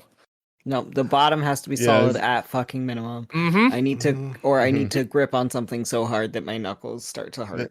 Well, it's actually it's a funny story. So last time I was in Toronto, my partner and I we got tickets up to the top of the CN Tower. Okay. And how you go up there is a glass elevator, which I was gonna be like, my partner doesn't have any problem with heights. And they're like, just hold my hand, like hold on as tight as you need to, close your eyes, whatever you need to do. But they packed because then it was like when it was our turn to get in the elevator, I thought they were gonna put like maybe 10, 15 people. No, they packed like 40 of us. Oh no! And so my claustrophobia. My claustrophobia tricks in and overrides my acrophobia. Jesus. Fucking awful shit. Let's move on from this, shall we, Lukas? No. All right. Yeah, we shall absolutely move on. To Where were we? All right, yeah, wonderful. The next question is, well, basically two. The first one is to Max. This was asked by our wonderful friend David, aka the Duke of Spook. Our wonderful So- Irish Japanese salary man. So Exactly. So for Max, you've mentioned previously that you spend a lot of time planning your scenarios in advance. Was there a point during recording where things went off rails and you were completely making things up? wires in your shit. Yeah. Wires in your shit. There's nothing that can prepare you mentally for making that happen. I mean, especially the sanity roll that accompanied it. Honestly, like, yeah, I read the scenarios that I've gotten. I plan around them, but really it's what you guys do, you know, like you guys affect things and make things as fucking fun as they are. And then I just have to adapt to it. So that's really the answer to that. All right. Thank you. Next one is for Colin, also from David. Did anything the players pick up on or miss surprise you? I really like that you guys saw that stuff in California and was like, that's a Delta Green op. That delighted me so much. Great. That's I'm what- still yeah. fully convinced. I Yeah, love probably it. is. I love it. Y'all can think whatever you want. That was never confirmed in story. So Carradine is a human being.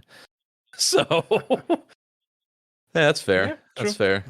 I mean, it's a cool way also to just take that separate event that in your scenario, in your Call of Cthulhu world, that's just a thing that happened. But like with adding in the whole lore and canon of Delta Green, it opens up that whole thing to being like, oh, was it actually them? Was it another group? Was it just something random? You know, like was it just regular people? Who knows? It makes it fun that way. I don't know if it's bad writing or good writing, but like I like to leave a lot of open-ended things that if they're not super important, a keeper could be like, oh, well, I could cobble a whole adventure off Yeah, of this. Or I exactly. could do, Yes. I love that kind of stuff. So. Like the Aether Institute, maybe that's a majestic entity. Maybe it's not. Who the Yeah. fuck knows? You know, Mhm. like That yeah. really felt like one. Yeah. it makes sense in that regard. Yeah. Move on to the All next right. one. Yeah, Yeah, moving on. yeah. It's Cerulean again. Yeah, And yes, yeah, a couple. You could probably roll his next two up because he posted back to back. yeah, that's true, but they are all very different. I that's have fair, to. I just want to say that What the I fuck? might have to leave early. Ah, shit. Okay. Birthday cake. Then there's one question from Cerulean to you and Caius. Yeah, So so Scott now. yeah, what are Eddie and Kimball? What are Eddie and Kimball happening? Okay. Sorry. Yeah, what are Eddie and Kimball doing with the 8.75mm revolver and Aether Institute jumpsuit they took back from the crossed out back rooms alternate dimension? You'll Listen to the figure home out scenes. one of those in the home scenes, guys. Ooh. The other There we one go. has yet to be figured out, as I said earlier. Now, granted, by Yeah, the I'll time just this say comes keep out, y'all listening have to the heard story. it. Yeah. Yeah. Mhm. So there you go. Yeah, I think that's set. So, Mike, if you need to dip, Let's just try to get through the rest of them pretty quickly so that we can keep Mike on the whole okay, time. yeah, that's true. Unless do you So- need to dip right now, Mike, or Not right now, but Okay. Okay. Single word answers only from this. Oh God. Mhm. Okay, then No, still no. staying with Cerulean. For Max, what were the logistics like for having Tom play Poe in the parallel story? Was it concurrent with the main cast, post playthrough, or something else entirely? So the intros were all recorded way ahead of time. They were, so it also kind of hinged on what happened in the story. The way I try to do the intros is I try to basically there you may notice a pattern of like something that is brought up in an intro happened in a previous episode, but that intro is in the next episode. So I try to make it so it's not new to you guys, the listeners, but it's new to the characters, if that makes sense. Like I try to not give the hand away too much of information to come, essentially, is how I try to do that. So, but Tom has told me I'm not going to remember stuff. Maybe he'll come back and be like, hey, I didn't say that, but it was something like that. But yeah, we recorded those like a while ago, and then for the post-credit scene, we actually got together and played.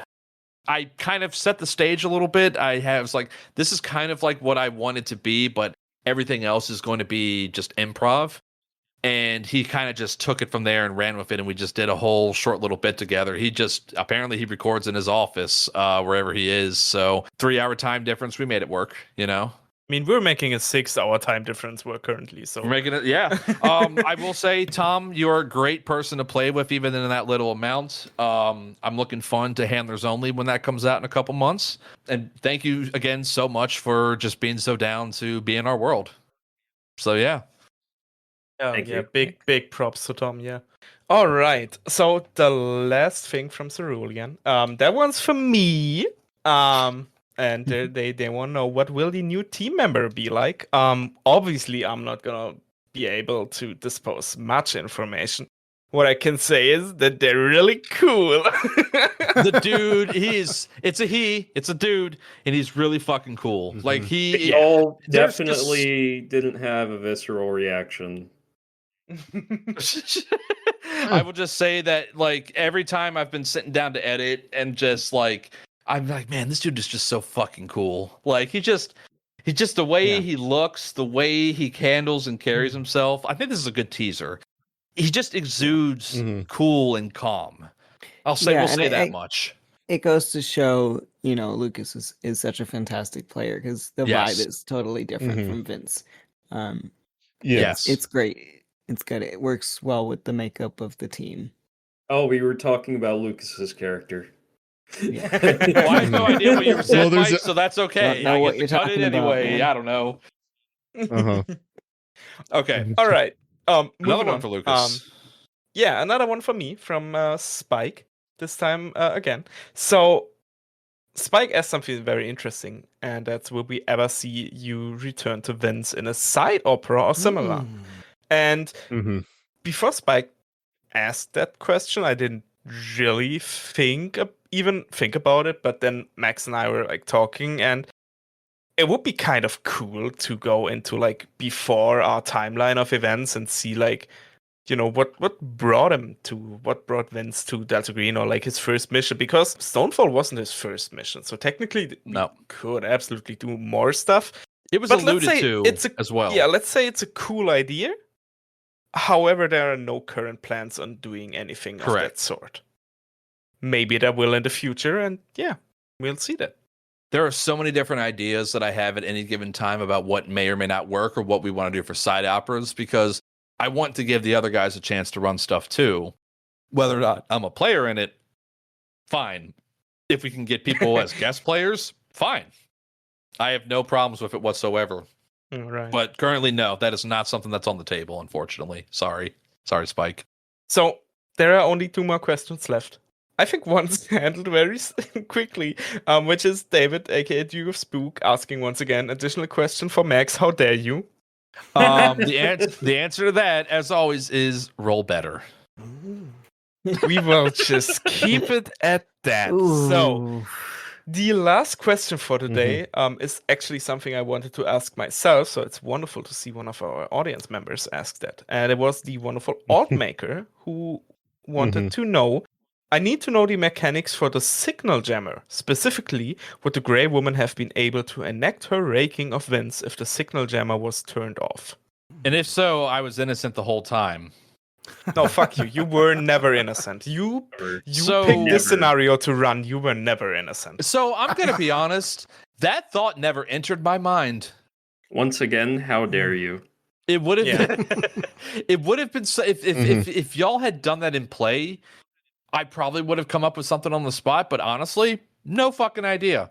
We're just going to assume yes, it probably would have had some sort of effect, but we won't know. I mean, that's me talking in hindsight and in clarity and post clarity and having a better idea of how I could do things. By the way, big fucking shout out to Altmaker for not only creating a horrific, amazing drawing of the final pillar, but also the TV woman. If you want to see that, go on our Instagram or join our Discord. Y'all out there should really join our Discord or follow our Instagram. We got all that stuff out there. We got some handouts and stuff that we do. and just come talk to us. This is going to be like the second or third time we plugged our Discord, but fuck it. I am curious, building off of the question, where did you get the inspiration for the signal jammer from? I mean, obviously it's this kind of like unnatural device, but it's really well, laid out and drawn, but it's intriguingly. What's the fucking the blueprint's intriguing? Thank you. I don't know where I got the inspiration from, other than I remember growing up, my dad would repair VCR, not as a living, but he knew how to do electric stuff. So people would be like, "Oh, my VCR's on the fritz, can you fix it?" And he was always kind of messing with stuff, and I'm like, it would be kind of neat to have a weird weapon or something that they cobbled together. And it just kind of came out of that. And then I used an online electric blueprint maker and just made a whole bunch of nonsense. So that was very fun. I want to get in, because Harrison wanted me to ask this, and I'd be remiss if I didn't ask this on the record and get it to you, Colin. His thing specifically was, he says, my only question to ask is, who did the art, which I think was answered, and what inspired the art? This was always something in his head. Yeah, that was my thing too. Did you do every single piece for this, or did you I imagine the photographs of the town weren't you, but everything else was. No, every single piece of art in there is me. Even Incredible. The photographs. So the picture of the gray woman, she's kind of leaning around a weird building. I don't know. I got a story about that after you're done. Sorry. Well, that's behind my wife's acupuncture place. I'd go for walks while she was the picture of the gray woman's face in the windows. That was when we went to again, my wife, one of her coworkers' baby showers. We walked down the street and I went ka-chink, and then added a gray woman in there. That's awesome. Literally every picture I could tell you where it's from or what. So yeah. That's so fucking cool, man. Because it looks like it was just a picture grabbed online and you just, did an edit to it. But you did do an edit to it, but the fact that you took the pictures too. All right. I'll cut this a little bit real quick. Mike, see ya. Yeah. Bye. Safe Take care, recording. Please. Should I say something or just leave? Just leave. But stop if recording. anything, we can add it in the end. Just stop and save your recording. The next side arc's called Cat's Grace. You're gonna love it. No, it's not. It's not. No, it's not. No, it's not. It's walking distance. Oh We'll get there. Just leave, motherfucker. Thanks for being here, Mike. All right. Goodbye, Mike. Goodbye, just Mike. Leave it now. All right. Thanks, man. See ya. Good. Before we got on that tangent, you were going to show us something.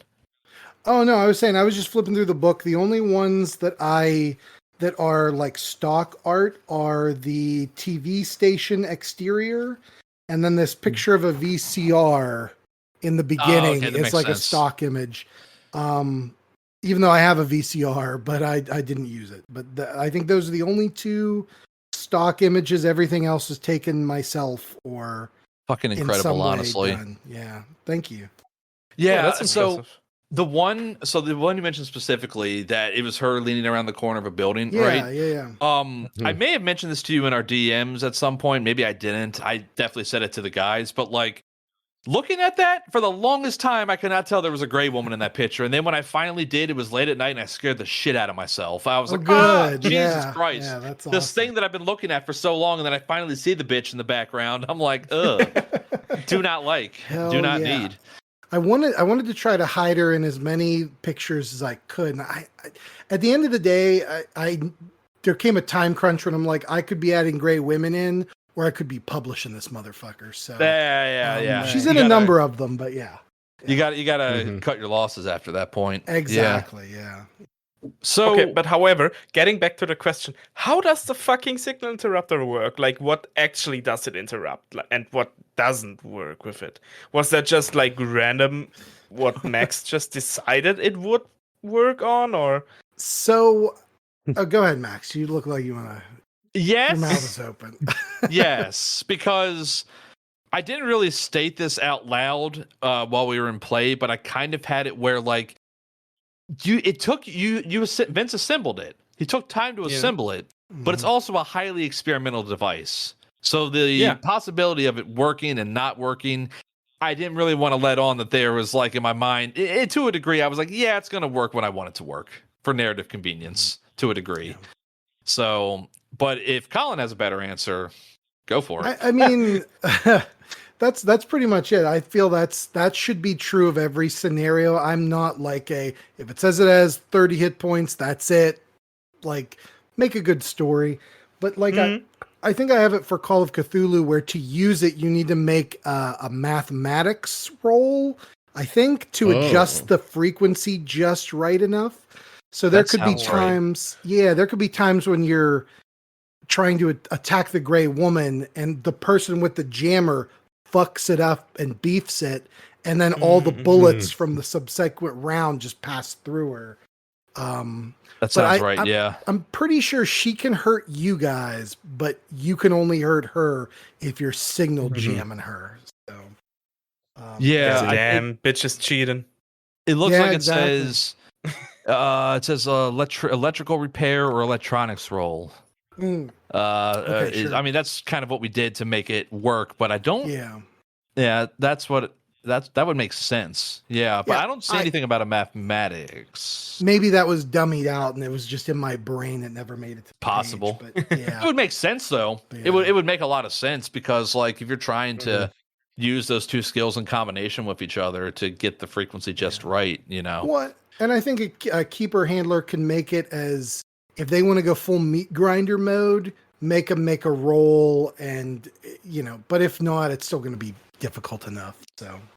Yeah, so to answer that, Lucas, it was just narrative convenience for me.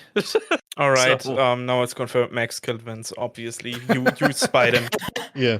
See, gonna go full Scott for a second. You hear that, Allmaker? I was right. Scott was right. Since the moment I called you out on that luck roll, where I said you roll against us, so your critical fail should be a critical success for us, you spied at me. There was like a rage building inside of you, and that was your release. That was your street release. As you described Eddie shooting Vince. Holy fuck, dude! You got the biggest rage boner, I bet. Fuck. I'm doing a bit. I hope that's coming through. I love you, Max. It's fully all right. Rage boner. So, like the equivalent of Jan's emoji face in our Discord, looking pretty rage bonery. Yes. Oh shit. No. Damn. Great questions from everybody. I will say I don't know if we're going to do a Q&A again, but it was a lot of fun. I can't think of anything else. Is there anything you want to ask us, Colin? Before we launch into some introductions here? I made up a word. I've been really. I'm so pleased you all liked it. Y'all did amazing. I've watched and listened to a number of playthroughs of this, and this is definitely up there as one of the best. So you guys really rocked the shit out of it. So appreciate that, man. I love it. So if there's any other final thoughts from anybody before we launch into things. Yeah, I think you're gonna enjoy what's coming up. That's all I'm gonna say. It's gonna be so much fun. Thanks, Colin, for joining. Hell yes, thank you guys for having me. Thank you again. My God. Yeah. No, thank you. So, Colin, what are you working on right now, man? What can we expect from you in the future? Like more published work, more Call of Cthulhu. I know you won't be able to do Delta Green, but still. That's a bummer. Yeah. So oh my God, where to even start? I don't fucking know. Tell us, man. Tell us everything. Tell us what you got going on. So I literally, while I was on the call with you guys, I just got notes back that my second draft for a Call of Cthulhu scenario that's going to be involved in a Year of the Goat anthology has just been looked over. So nice. If you know Heinrich Moore from the Miskatonic Repository, he and Evan Perlman are putting together a since I think 2026 is the Chinese Year of the Goat, it's an anthology of 12 scenarios, all involving Shub Niggurath in some way. Oh the shit! Black okay. Goat of the Woods. So Yeah, love her. mine's Very cool. Mine's said called Year the of the Goat? Caprine Year of the Goat. Yeah. So I don't know if that's the Mhm. official name of the Year of the Goat. anthology, but mine's about a luxury spa in West Virginia, and things happen. Nice. So that's fun. Oh, you Um, submitted this, I think. Question mark? Or somebody else did something similar. Never mind. Cut it out. Maybe, No, I don't know. that was Probably. not One of the Colin, yeah. scenarios is similar to this. Mhm. Probably. Yeah, Who knows? Who knows? Yeah, that's probably gonna be cut. But we like the Sorry. whole 9mm cast. We did the judging for the handlers only thing. Um, Yes. Am I Which, by the crazy? way, Was that not congrats. Colin? Congrats! Oh, No, yeah, this is thank the you. same. This is Okay. him. Congrats, This is by the the way. same. no, Thank you, the yeah. scenario that No, Kaios was the talking scenario about that I that was was talking about. not. Oh, No, but it still, Was it? congrats. Oh, interesting. Okay, it might not have even. Yeah. I don't know. It's the year of the luxury spa. Everybody's thinking about luxury spas and shit. I think I it don't wasn't know. even It's about a just- spa. I think it was, you said luxury and it was another scenario about luxury. It was a something. hotel, Sorry. a hotel change. Thank thingy. you. Okay. Yes. Okay. Cool. Sorry. Congrats. yeah. We loved your scenario. No, you're fine. You're fine. Yeah, for the handlers only. That's super cool. Yes. So I'm pumped about that. I Yeah. myself and Patrick Greider, we cobbled together this weird little scenario we'll call it Operation Hestia, and I think it's going to be a lot of fun. Yeah, we think so too. Yeah. Okay, great. Whoever gets We to were play so it won't be me. jazzed. Yeah, we're I'm so so jazzed to glad. read that one. I think like the whole chat was us being like, "Fuck yeah, fuck yeah, fuck." Okay. That's yeah. yeah. What else you got going on though, man? Besides Year of the Goat. Oh boy. So I'm writing. I need to get it published. It's going to be called An Autopsy in Arkham. Is another Call of Cthulhu scenario. This is going to be classic 1920s. Hell yeah. But because the time period is kind of mutable, I'm including the handouts in like an 80s, 90s, 2000s vibe too, so you could do it more modern. I love my 80s stuff. So that's cool. That's about a terrifying autopsy where I don't want to spoil too much, but internal organs attack and stuff like that. Ugh. So it's going to be fun. I've got weird puzzles. Oh, I made that's a great. 16 by 20 human liver that I printed out that people have to put puzzle pieces. Nice. Oh, that's cool as shit. Yeah, So dude. it's fun. Another Call of Cthulhu scenario called 1900 UFOs, tentative title, which is a 90s UFO scenario that I just have become aware of a Delta Green called Convergence, which again, I'm trying not to read them because I want to play them, but I'm like, I got to read this and make sure I'm not just like doing the same thing. Yeah.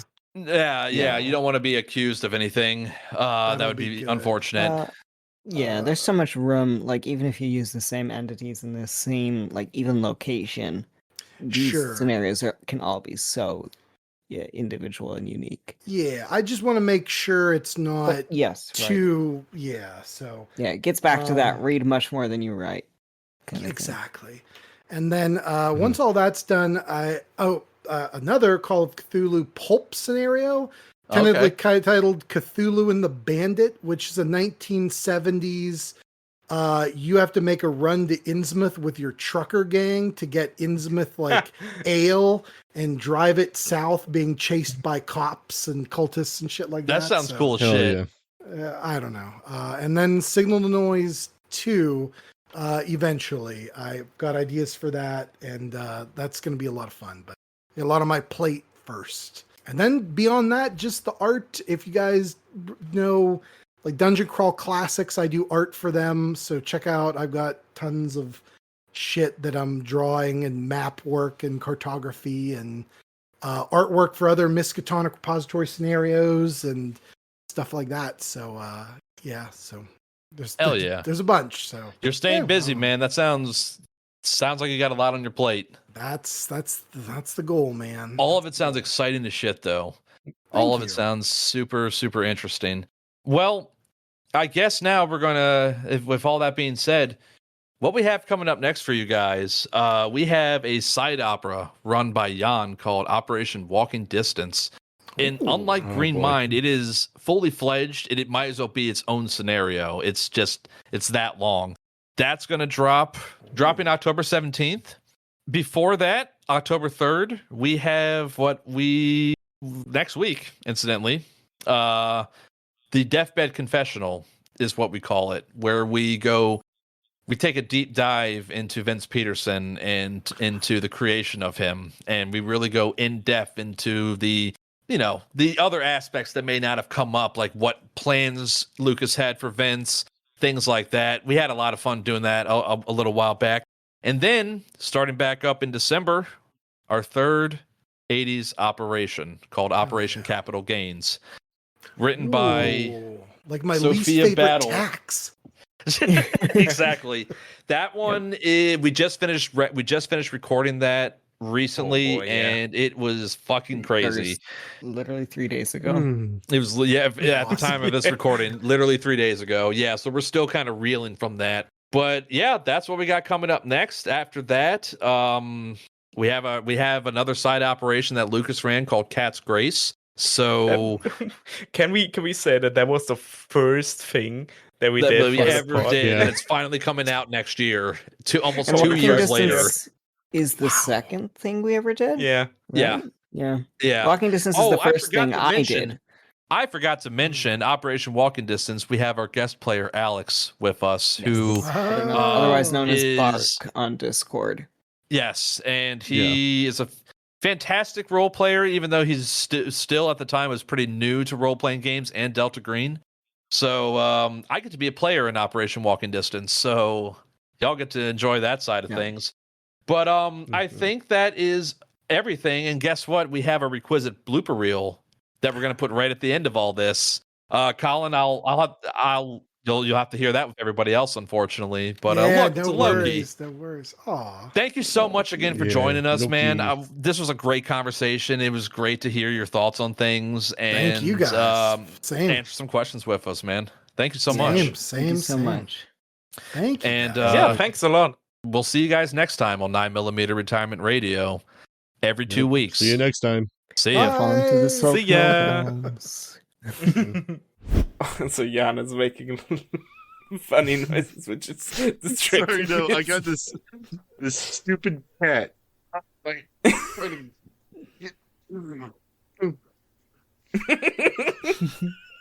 He looks very guilty. I used to say that I have like a Taliban beard. Well, Max has the, especially when he's tired, Max has a Chechen jihadist fit. Yep. Yep. Oh, he's on that Allahu Akbar grindset, man. Mashallah. Get those goats. Yalla. Oh, hopefully none of my neighbors heard me yell that just then. Nah, sound doesn't travel like that. If I did, my downstairs neighbor would just come up and be like, hello. It's the next morning, and I'm going to murder you, motherfuckers! There he goes again, just toxic. Holy fuck. How am I supposed to work like this if the looming surprise of death is like over my head? This is like, you're doing me a favor here. We're gonna start a union, Max. Yep, fuck. Well, Jan can tell you that's not a good. This is not a good union because y'all aren't even getting paid. We're affiliated with SAG-AFTRA. You gotta get paid I haven't for told your. any. Okay. Right. I haven't told anybody, but the reason I have brain damage is oh, Jesus. Okay. Basically, like steel toe boots without the steel. So boots, you mean? Thank you. So boots. No, but isn't every every boot is a shoe, but not every shoe is a boot. Okay. Listen, it's 3:30 a.m. Leave me the fuck alone. English is kicking in. Yes. Yeah, you got also it. Get a -20 because of all the smoke inside the car. That is practice behavior there's at a this bomb point. in the trunk and practice it's beeping. behavior. They are Practice blazing. eyesight. Oof, even so, failure 76 okay. over No 54. Practiced eyesight to the guy with glasses. Shit. Good point. Good point. His eyes are just filled with soot. Okay. No. I'm a New Yorker. I drink that shit from the fucking garden hose. They open the fire hydrant and I'm just in front of it. Based on signal to noise ratio, and with that title drop, he comes in his pants a little bit. What? Okay. Why? Because the scenario is called Signal to Noise. It is. Oh, I didn't know that. Ah. I love that at the top there's just like a little blah. Yeah, handwritten, no. And then next to it, a little frowny face. It's so fucking Yeah, funny. no, that is. Yeah, I saw that too. And I was like, huh. All right, Colin, what the fuck were you doing when you wrote all this shit up? Just blah. It's so real. No, it is. I'm going to call up a number Lovecraft. exactly. Gonna call up HP Lovecraft directly and say, "Hey, babe, how you doing?" Hey, how are you? How's the tentacles? How's the Exactly. No, I'm. He's gonna start calling you racial slurs. He greets you with the hot hour from beyond the instantly. grave. I saw a Lukas belly just now.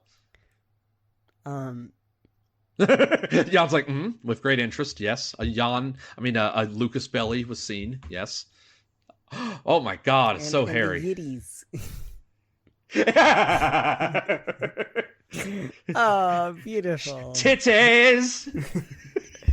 I'm so hard. Anyways. This man's in like a PTSD hell, and you're like, what the fuck, clown? Which I love the fact that Dr. Kimball doesn't give a shit about. No. He's got that psychotherapy skill, doesn't give a shit about fixing this man right now. Anyways. We're gonna be wires soon. Oh no, you're gonna make this hurt me later? Maxwell! The door swings back outward after closing. There's a giant eyeball looking at you. Max. And that's where we're gonna cut it. Max. No. That's where we're going to can't. cut it. No. You can't do this. What the fuck? Oh, Okay. motherfucker! No. Yeah. It was That's okay. 1/100. That's okay. We're Come gonna start next week with on. Dr. Kimball elsewhere. Service. All the moments. Yep. What are you doing? We're gonna start next week with Dr. I'm Kimball. He's a I'm liar, going to, fucker. Stop my recording now. Oh no. Yes. The second he was like, "Oh, did you close the door?" I was like, "Yeah, I'm in the back rooms. I've fallen into the death zone. Fuck me." All right, I'm stopping my recording. Oh, I hate this. Oh, I think Caius is fucked. That's a 100. Big Give me an God. alertness roll. Fuck me. Are you... Max, you can't do this to me, man. Come on. Sure I can. I'm the handler, bitch. I I'm thought the we were handler, friends. bitch. I can do what I want. I thought we were friends. Within reason. Wires in your shit. To our dearest listeners, we'll take screenshots of this. This is not a fucking. This is so for real. Oh, man. Oh, God. 100 after I didn't 100 think this after would fucking- happen. I thought you was success. Use an online dice roller, they said. Um, It's random, they said. Oh. I didn't know if I should have taken a shit joke and made it a thing or not, but I'm so glad that I did. Sorry, I'm gonna readjust and then re-say that so that there's not a lot of noise. Oh, my leg. Oh, fuck, it's cramping. Rufus, what's happened to you? Why is burst out of his leg? I'm sorry, you're in pain, dude. I know Charlie horses suck, and now that's a blooper. The worst one is when you're sleeping and you flex your leg and then it cramps. Likewise, I actually need to grab some water too. My throat is killing me. If we all need to take a piss break, Okay. now's the time. Piss I will break. piss. I will piss then. Yeah, I'll be right back. I never thought a shit joke would turn into something so body horror filled. Man. Hey, wires in your shit. Bitch trying to kill me. Yes.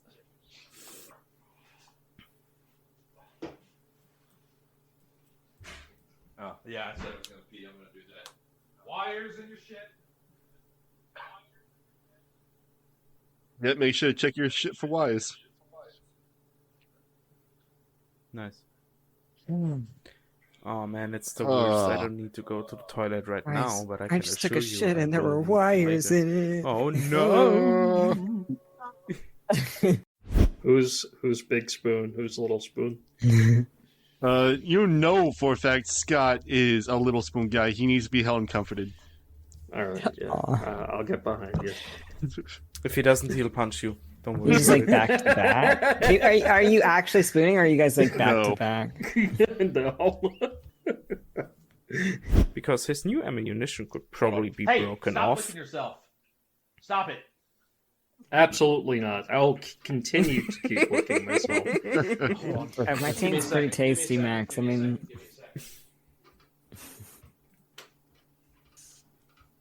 oh god. Give me your fucking head. Give me your fucking head. No. Free fishing. No, it's the dog. Oh, okay. Okay. Shoving Mike in a cone. Need to put you in a fucking cone. You get your own goddamn server channel and you too much of a bitch to post in it. I didn't find anything good yet. Okay. So, anyways, Let the man stew. Says it's okay, Jason. I'll take you to your mommy. Okay, I you've promise. been down, and Yeah, he's squatting down. And just like on the wanted, not the wanted. Why do I keep saying wanted poster? Fuck me running. On the missing poster. I have hit my second breaking point. I told y'all this one was gonna suck. Like told y'all the 30 scenario minutes. was a step Okay. up, y'all. Okay, You yeah, could've so just told me you don't like my character. Okay, And that's I feel sick it's to good my that some of stomach. you are faster than her. That is a very good thing. I Yep. hate this so Yikes. fucking much. Scott's Bitch on it. Okay, Scott. The bitch. Wait. Yep, so The bitch is solidifying is what I wanted to say, but we I say- keep laughing. What the fuck? Why did it? walking around, always I'm so looking sorry. down. Oh yeah, don't worry, I guys. see. Don't worry, guys. You'll get out of this fine if you're not stupid about it. Yeah, but there's only 3 of you that came out of this. And Shut up. okay, you do not want me to narrate and give you a sand reward? I don't have to. You don't need to get No, sand I'd back. like to say no. You can keep going. Thank you for shutting the fuck up. You pull up to Larstein's house. And before I continue, I actually need to drink something because my fucking throat. I'm also gonna get some water. Kill the kid. No, don't worry. It's okay. okay. I have a plan. Oh. I'm a child. Okay, anyways. Okay. This is Eddie's third fucking phone call to Carradine. I love you, Mike, but God. Eddie? I don't know. I'm reopening the Mulberry Ward. Hold on. What the fuck are you assholes doing?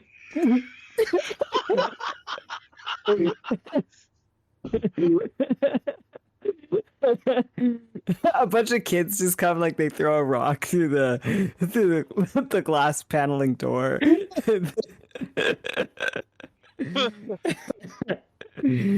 Oh, that's so. Motherfucking cats. Fucking assholes just chasing each other around, making noise and shit. We couldn't hear. In fairness to the cats, we couldn't hear it, or at least I couldn't. It was loud and it came from the other room and it woke up the big child who has a blanket around him. Carradine has put me in a pickle. Yes, Max, I I'm having a fucking nosebleed. God damn it. God fucking damn it. Oh, we need to get Max a humidifier. Yeah. Oh. Dude, you live in Baltimore. How can you not have all the humidity? Horse cock and balls, man. Blooper City. There's blood on the What's mic. really funny to me All is Kai's that fault. my Using his connection's fucking bad, so brain Max is bullshit, teleporting. causing me brain fucking damage. Motherfucker. Fuck you. It's so funny that you're It really teleporting. is. I'm sorry, Max. It really is funny. Also, it happens all the time. It's... Now that the sun has finally set behind the sky, I can now look orange. Oh, nice. Reality of it is, Oh my god. my body is hot. But I don't want to take, you know what? Fuck it. Going off camera, taking my shirt Take your off. shirt off. Fuck this shit. I fucking love how organically that came together. That's awesome. I love this shit, man. Yeah, well, because nobody's helping Kimball do his horrible human experiment. Exactly. thoughts. You go to the bathroom, get all of that piss out of you. No, I'm going to rephrase that. Jesus Christ. What the fuck? Where was that? Why was that the choice of words that I used just now? For the benefit of a blooper reel, potentially, Caius has his hands over his mouth in eager anticipation as to what I rolled, and I'm dragging it out, and suffer, motherfucker. No. This hurts, Max. This hurts me. I know it does. I know. They said you could try again in a year or two. Fucking hell. Jesus. Try that again. Elena gets a fly in her throat.